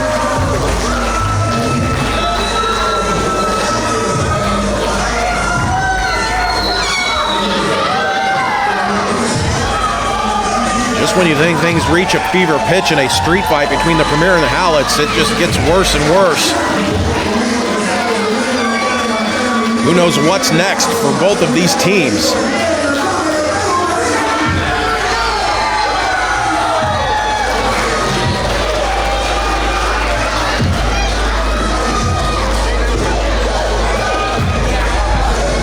Fans, I'm being told that we have a camera back in the back with DWF champion, the Monarch, Jeremy Wyatt. We're going to go to the back and see what Jeremy Wyatt has to say.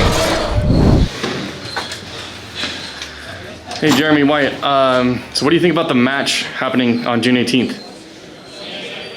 What match? The one with you and Mike Outlaw. No time limit for the title? What are you talking about? Yeah, it's on June 18th. He issued a challenge. Mike Outlaw issued a challenge to me. No time limit, June 18th. Yes, sir.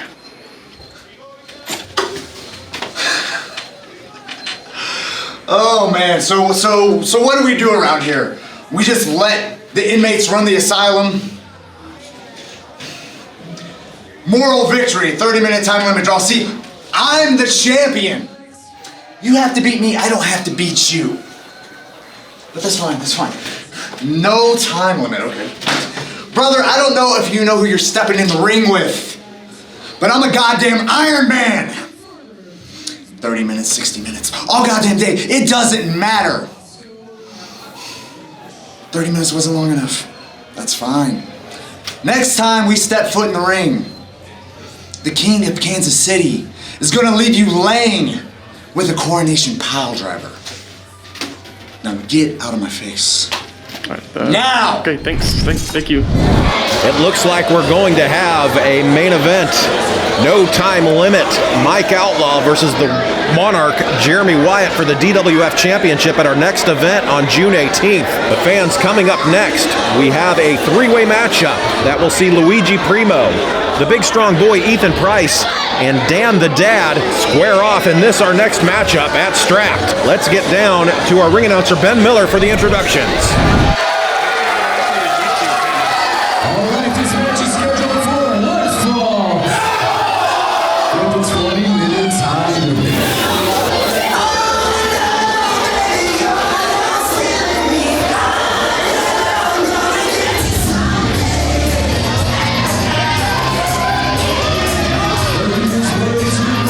From Austin, Texas, weighing in at 175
It's time for a three-way matchup, and this is our next event here at Strapped.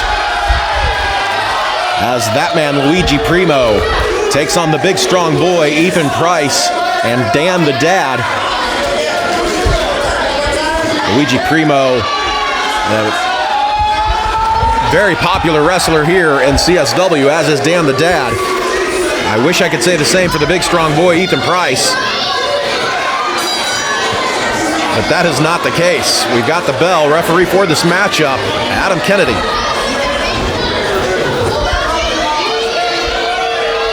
Ethan Price immediately bowing out. And that leaves Dan the Dad and Luigi Primo in the ring.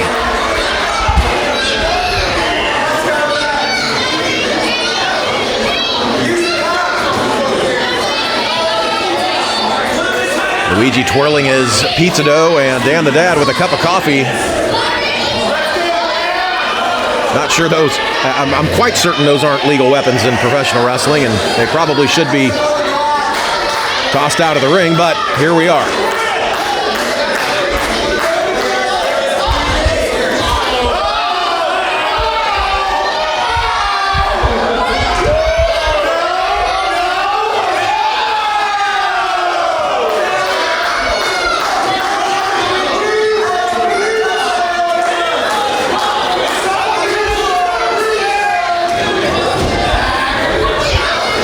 Go behind into a hammerlock. Reversal standing switch by Luigi Primo. A standing switch by Dan the Dad. Overhand wrist lock by Primo. And to escape, an arm drag by Dan the Dad.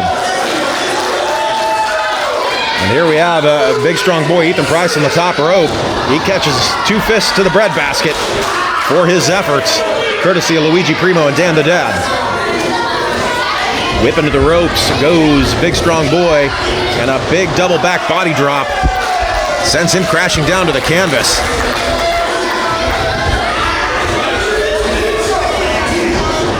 Waistlock go behind by Dan.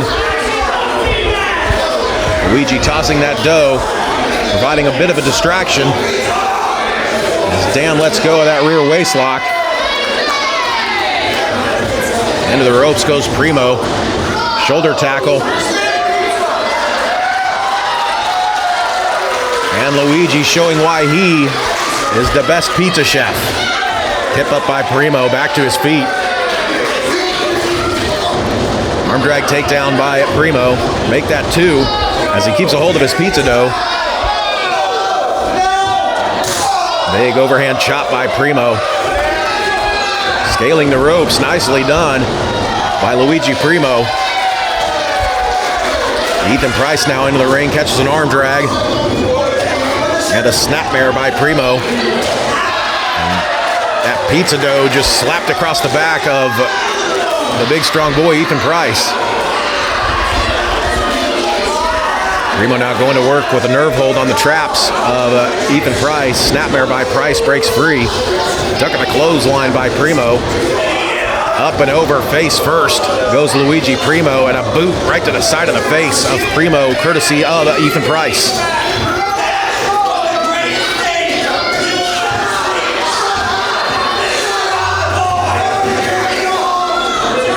Price unaware that Dan the Dad is behind him. He knows now.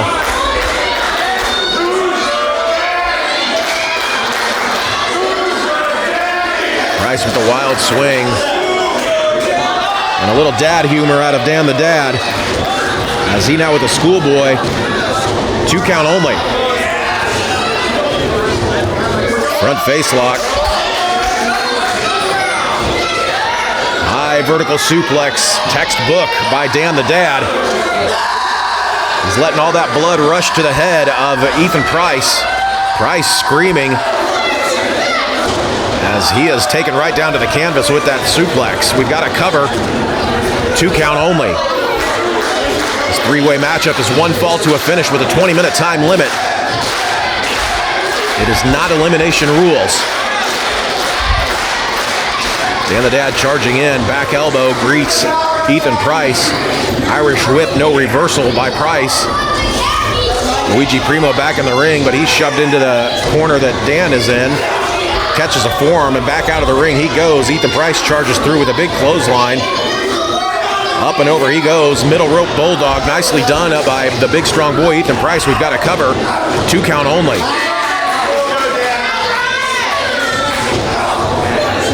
Price now stomping away at the lower back lumbar area of Dan the Dad. Any dad will tell you they've got a bad lower back. And Ethan Price going right to work on it as he's got another cover. Good for a 2 count.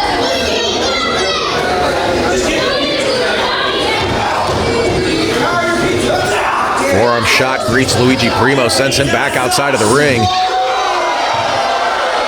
Price doing a great job of keeping control of this matchup.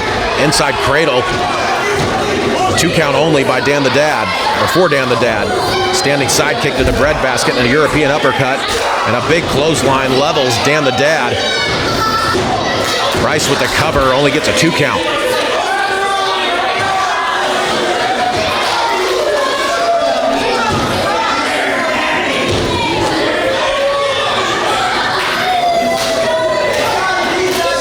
Ethan Price showing off his strength with a modified fireman's carry. Float over by Dan the Dad. And I did not need to see that. A full moon over the Camelot Ballroom in Overland Park, Kansas. Big right hand jabs. A series of them by Dan the Dad, finding their mark right on the jaw and chin of Ethan Price.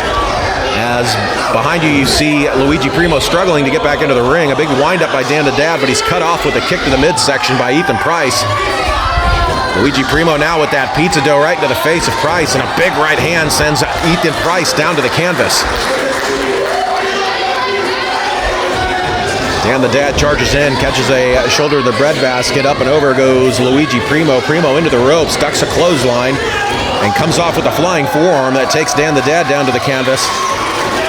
And a spin wheel kick, nicely done by Luigi Primo. Primo into the ropes. Swinging neck breaker, textbook done.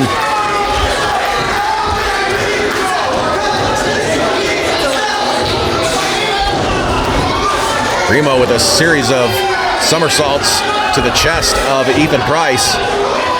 Not sure of their effectiveness, but he scoops up Dan the Dad and slams him right on top of the awaiting Ethan Price. Luigi Primo now in control of this three-way matchup, and now we've got Niles Planquet and Belvedere out at ringside. What the hell are they doing out here? Back crack by by Ethan Price to the distracted Luigi Primo. Ethan Price ducking the enziguri. Deadlift, German suplex, 2 count only.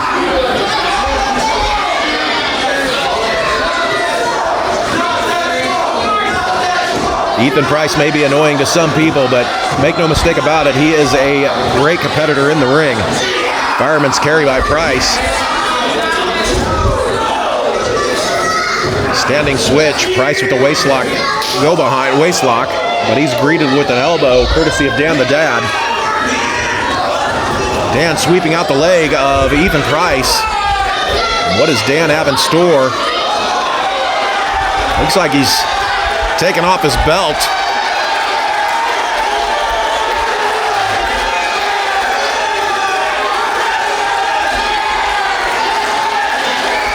Dan the Dad right across the backside of Ethan Price, taking him to the woodshed.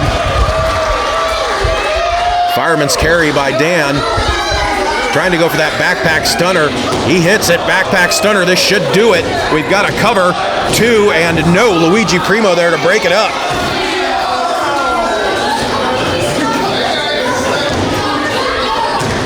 Trying to keep my eye on Niles Planquet and Belvedere out there at the ringside area.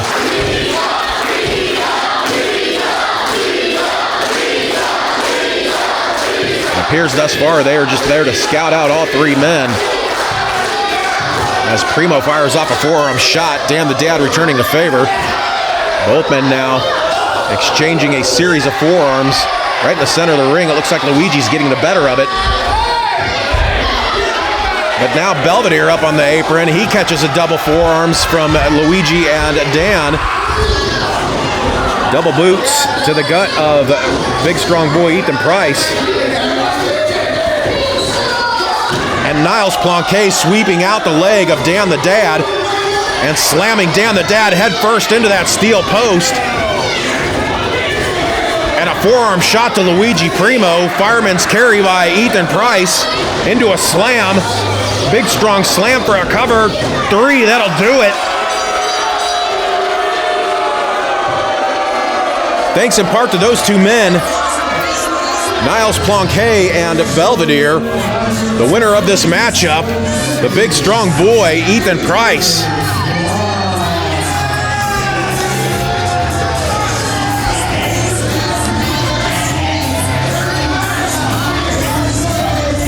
I gave Niles Planquet and Belvedere the benefit of the doubt, thinking they were just here to scout the competitors of this matchup, but no, they wanted to get involved. I've got to imagine there's going to be some fallout from that sooner rather than later. But nonetheless, your winner, that man, the big strong boy, Ethan Price.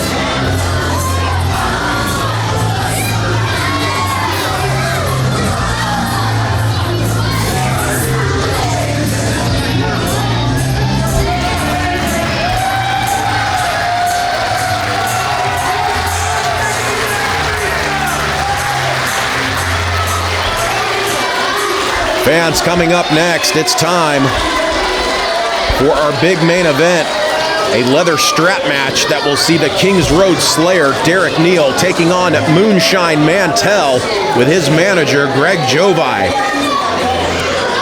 We're going to go down to our ring announcer, Ben Miller, for the introductions of our main event.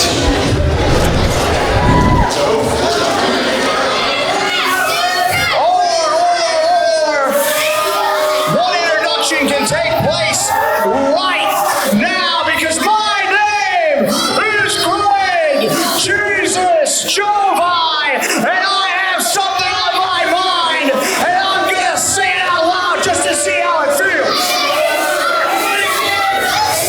Oh yeah, I'm gonna say it out loud just to see how it feels. You see, for months, CSW promised you this matchup, and for months they failed to put it in this ring. What appearance! What appearance! And not only did I deliver you the hottest fight of the century, it could not be contained by this ring, this building, or the CSW rule set. So now we're gonna have ourselves a good old-fashioned strap match. And my man is gonna touch all 4 of these corners after beating Derek Neal limb from limb and settle this once and for all. Ladies and gentlemen, Moonshine Mantell.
Fighting out of the corner to my left, he is wearing black and orange.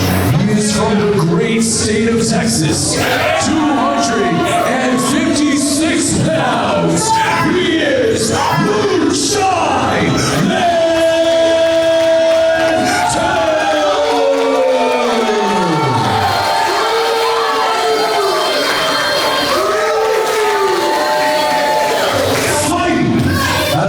To my right, wearing all black, weighing 273 pounds. From Bowling Green, Kentucky, he is the King's Road Slayer, Derek Neal!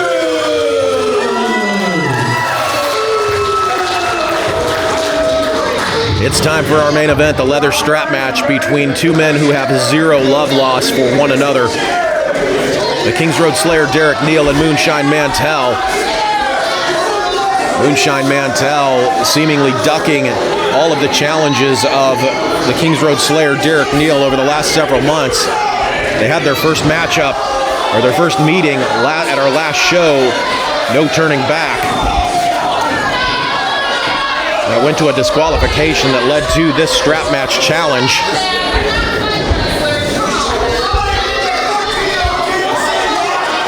Moonshine Mantell jaw-jacking with a member of our audience here. And Derek Neal on the outside with that leather strap. He's starting things up. Cracking that leather strap across the back of Moonshine Mantell.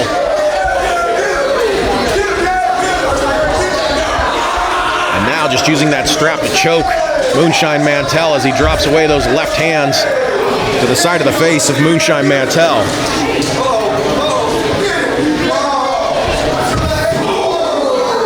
These are two big boys that will be going toe-to-toe here. Thus far, it's all been Derek Neal. Got to keep your eyes peeled for Greg Jovi. So I got to imagine he will interject himself in this matchup at the right time to give his man, Moonshine Mantell, an advantage. Referee for this matchup, Nick Chen. In case you didn't catch the rules, one man has to touch all four corners consecutively to be declared the winner of the matchup. Big left hand from the southpaw, Derek Neal, as he is just going to work on Moonshine Mantell with that leather strap around the neck of Moonshine Mantell. And luckily for Mantell, that strap just slipped off of his head as he was beeled out of the corner with that leather strap.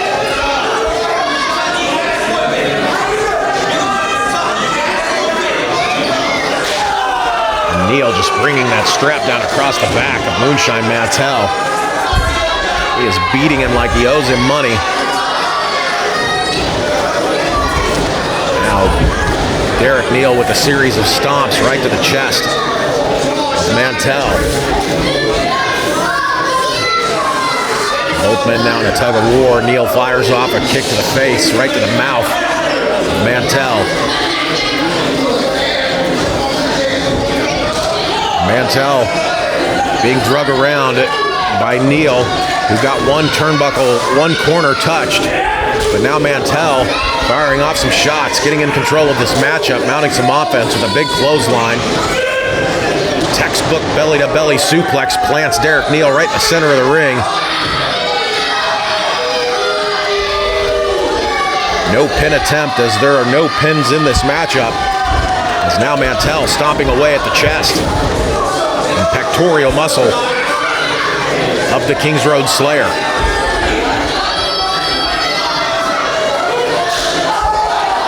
And the slap, the sickening slap of that leather meeting skin, meeting flesh, echoing through the Camelot Ballroom as Mantell is just laying those shots in. Mantell bringing Neal up, scoops him up, big body slam, center of the ring, all impact. One corner touched. And the second, 2 more to go, and this match is over, but Neal tugging on that leather strap to prevent that from happening. There's a third. We may have an early win by Moonshine Mantell if he can use all of his strength to get over to that 4th corner. He doesn't, and he catches a big clubbing blow right to the base of the skull, courtesy of the Kings Road Slayer, Derek Neal.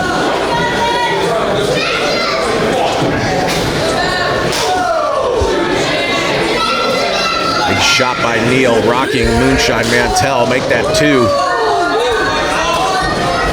Moonshine going to the outside, 1 corner touched by Derek Neal. He's going for a second, but Moonshine Mantell hanging on for dear life as a basement dropkick greets Moonshine Mantell. Both men on the outside as Moonshine Mantell, Derek Neal in control of this matchup as he just wraps that leather strap around the face and neck of Moonshine Mantell. Fires off a shot to the bridge of the nose and a big knife edge chop lighting up the chest of Moonshine Mantell. Mantell, though, ramming that lower back of Derek Neal into those steel guardrails. Fires off a knife edge chop of his own.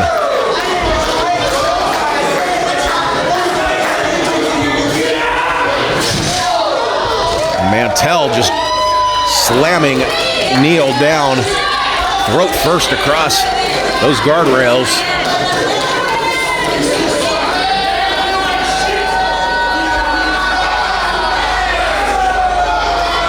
Two big country boys doing battle in this matchup.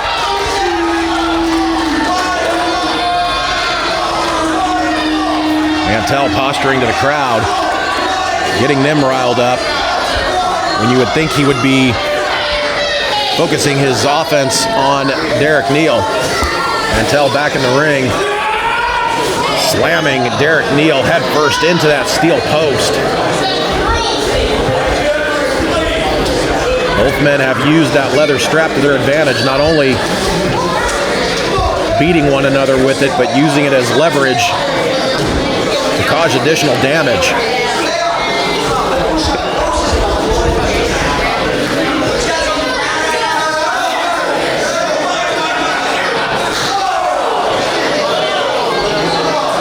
It looks like, Derek Neal is busted open from that shot he took to the steel post.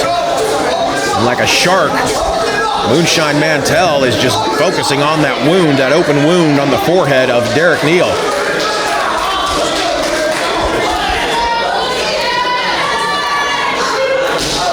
Knife edge chop right across the chest of Derek Neal, courtesy of Moonshine Mantell.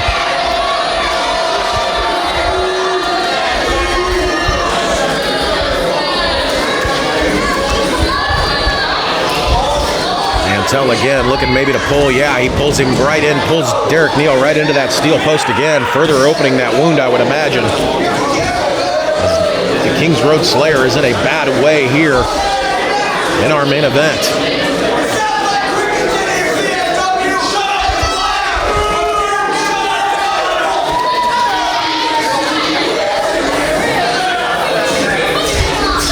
Mantell firing off those right hands right to that wound. An open cut on Derek Neal's head. Now what does Moonshine Mantell have in store for Neal?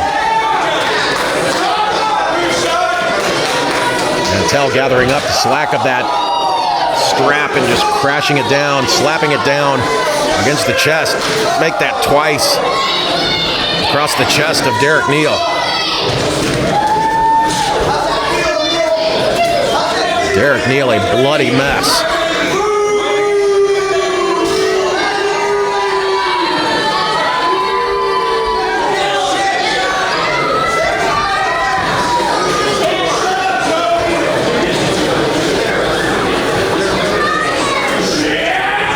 Mantell back to the attack with a big boot to the shoulder.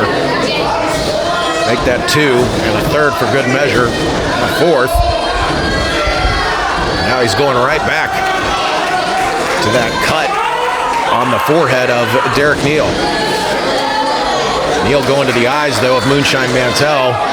Buys him a little bit of time. He is losing a good amount of blood, as you can see there.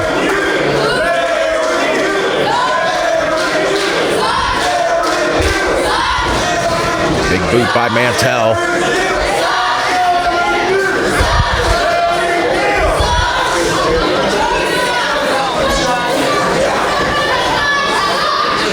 Now Mantell just choking the life out of Derek Neal with that leather strap.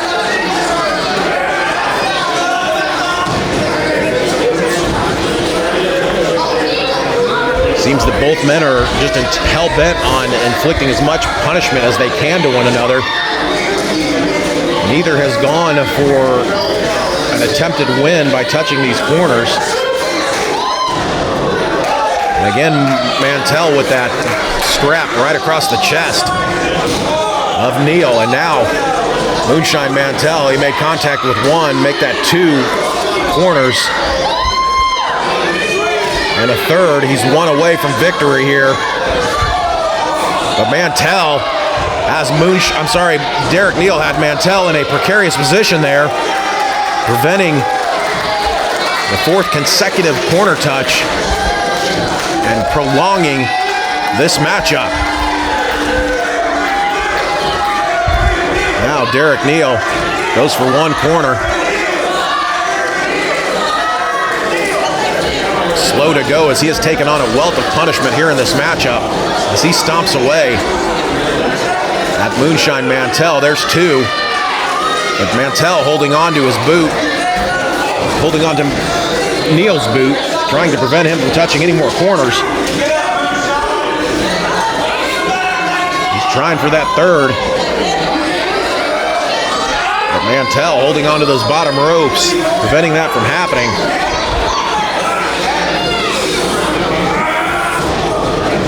Neal with a big stomp, make that two and a third, a fourth, a series of stomps to the chest of Moonshine Mantell. The amount of energy that is expended and a low blow by Moonshine Mantell puts a stop to any momentum that Neal may have had. I was saying that the amount of energy that is expended in those tug of wars between the two men with that strap to prevent each other from touching corners does take its toll. Both men now to the vertical base. Big overhand chop by Derek Neal. A return to the favor by Moonshine Mantell. Both men now with a series of chops to one another's chests. And it's Derek Neal with another huge knife edge chop. And Moonshine returning the favor.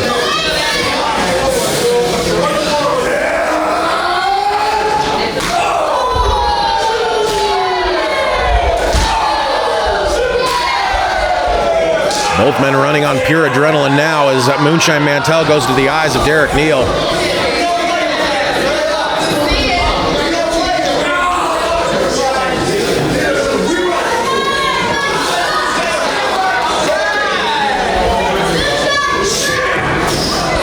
Big boot right to the chest of Derek Neal, courtesy of Moonshine Mantell. And now Mantell taking Neal back to the outside, where this matchup cannot be won, nor can it be lost. Both men slugging it out right here in front of our cameraman.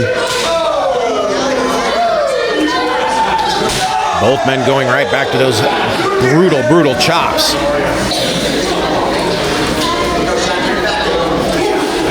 Overhand shot, return to the favor. Series of blows by both men, trading these shots. Neither man giving an inch. Maybe I spoke too soon, as now Moonshine Mantell dropped down to one knee there, and Derek Neal just going to town. Neal making his way back into the ring. And he's trying to pull Moonshine in. Moonshine holding on for dear life.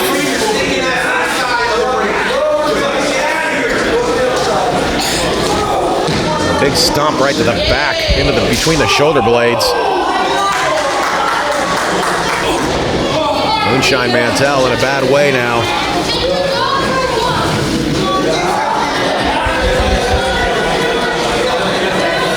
As Derek Neal brings Moonshine back up to his feet. Fires off a shot to the bridge of the nose. Touches one corner. He's dragging Moonshine over to that second corner. Fires off a quick shot to the jaw. There's two. He's halfway there.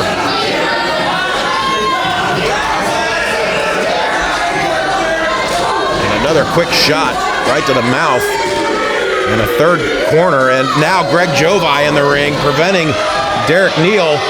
I knew he'd get involved. He prevented Derek Neal from touching that other corner. And a big spine buster by Moonshine Mantell just planted Derek Neal right into the center of the ring. And Greg Jovi is certainly proud of himself.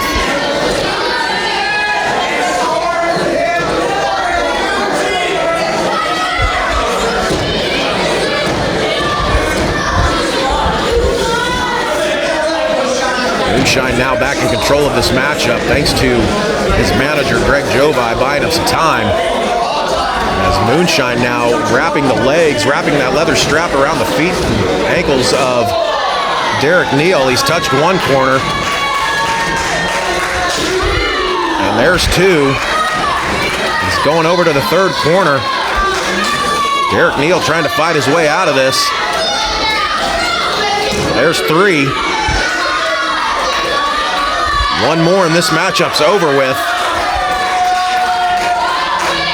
Not sure Derek Neal can get out of this mess that he's in.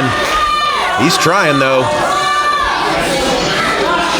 Using the strength of his legs to keep Moonshine Mantell from just barely reaching out. He's a good 6 inches away from touching that fourth corner and finishing this matchup as he stomps away now at Derek Neal.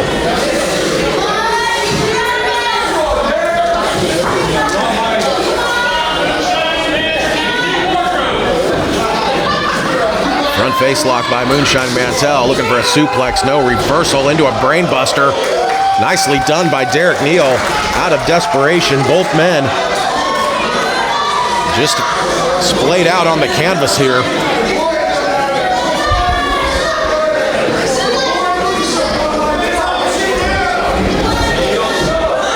Derek Neal digging down deep for that brainbuster as he touches one corner. Appears to be on Dream Street. His legs aren't all the way with him, but he's got it to a second corner.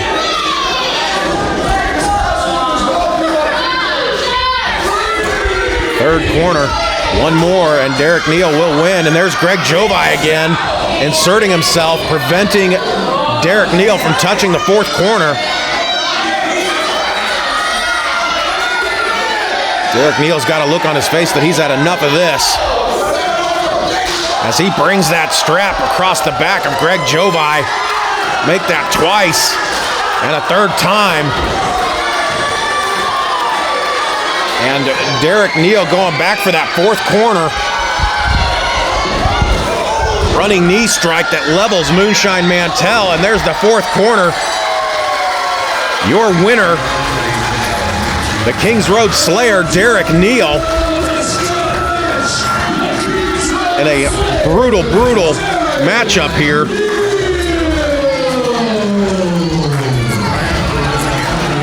Taking nothing away from Moonshine Mantell. He fought valiantly and with all he had, but in the end, the Kings Road Slayer, Derek Neal, dug down just a little bit deeper and was able to touch all four corners and finish this matchup. I have to imagine that this puts Derek Neal in prime positioning for a DWF Championship match. But that'll have to come after our next event, June 18th, when the Monarch Jeremy Wyatt defends the DWF Championship against Mike Outlaw in a no time limit matchup. Fans, we're going to leave the cameras running here. Please be sure to visit us. Subscribe to our YouTube channel at youtube.com/Central States Wrestling. Follow us on Instagram, CSW Wrestling KC. On Twitter at CSW Wrestling KC. And like us on Facebook at Central States Wrestling. Fans for Central States Wrestling, I am Jeremy Seeger. It has been my pleasure to call all the action tonight.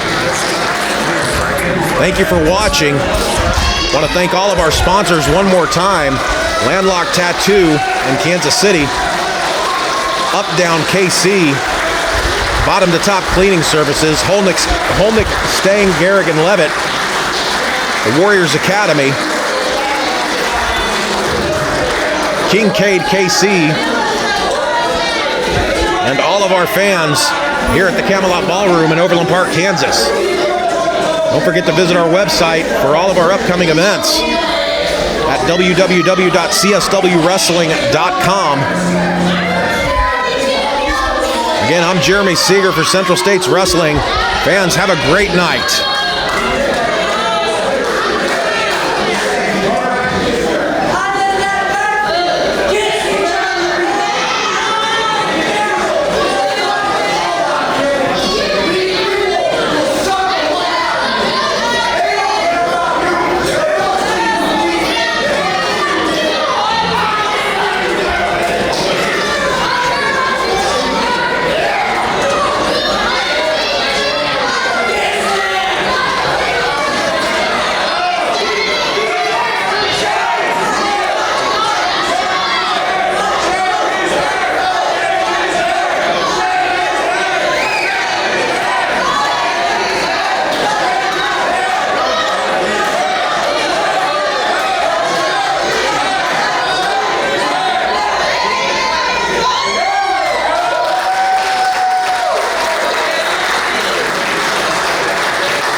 For joining us tonight here at CSW.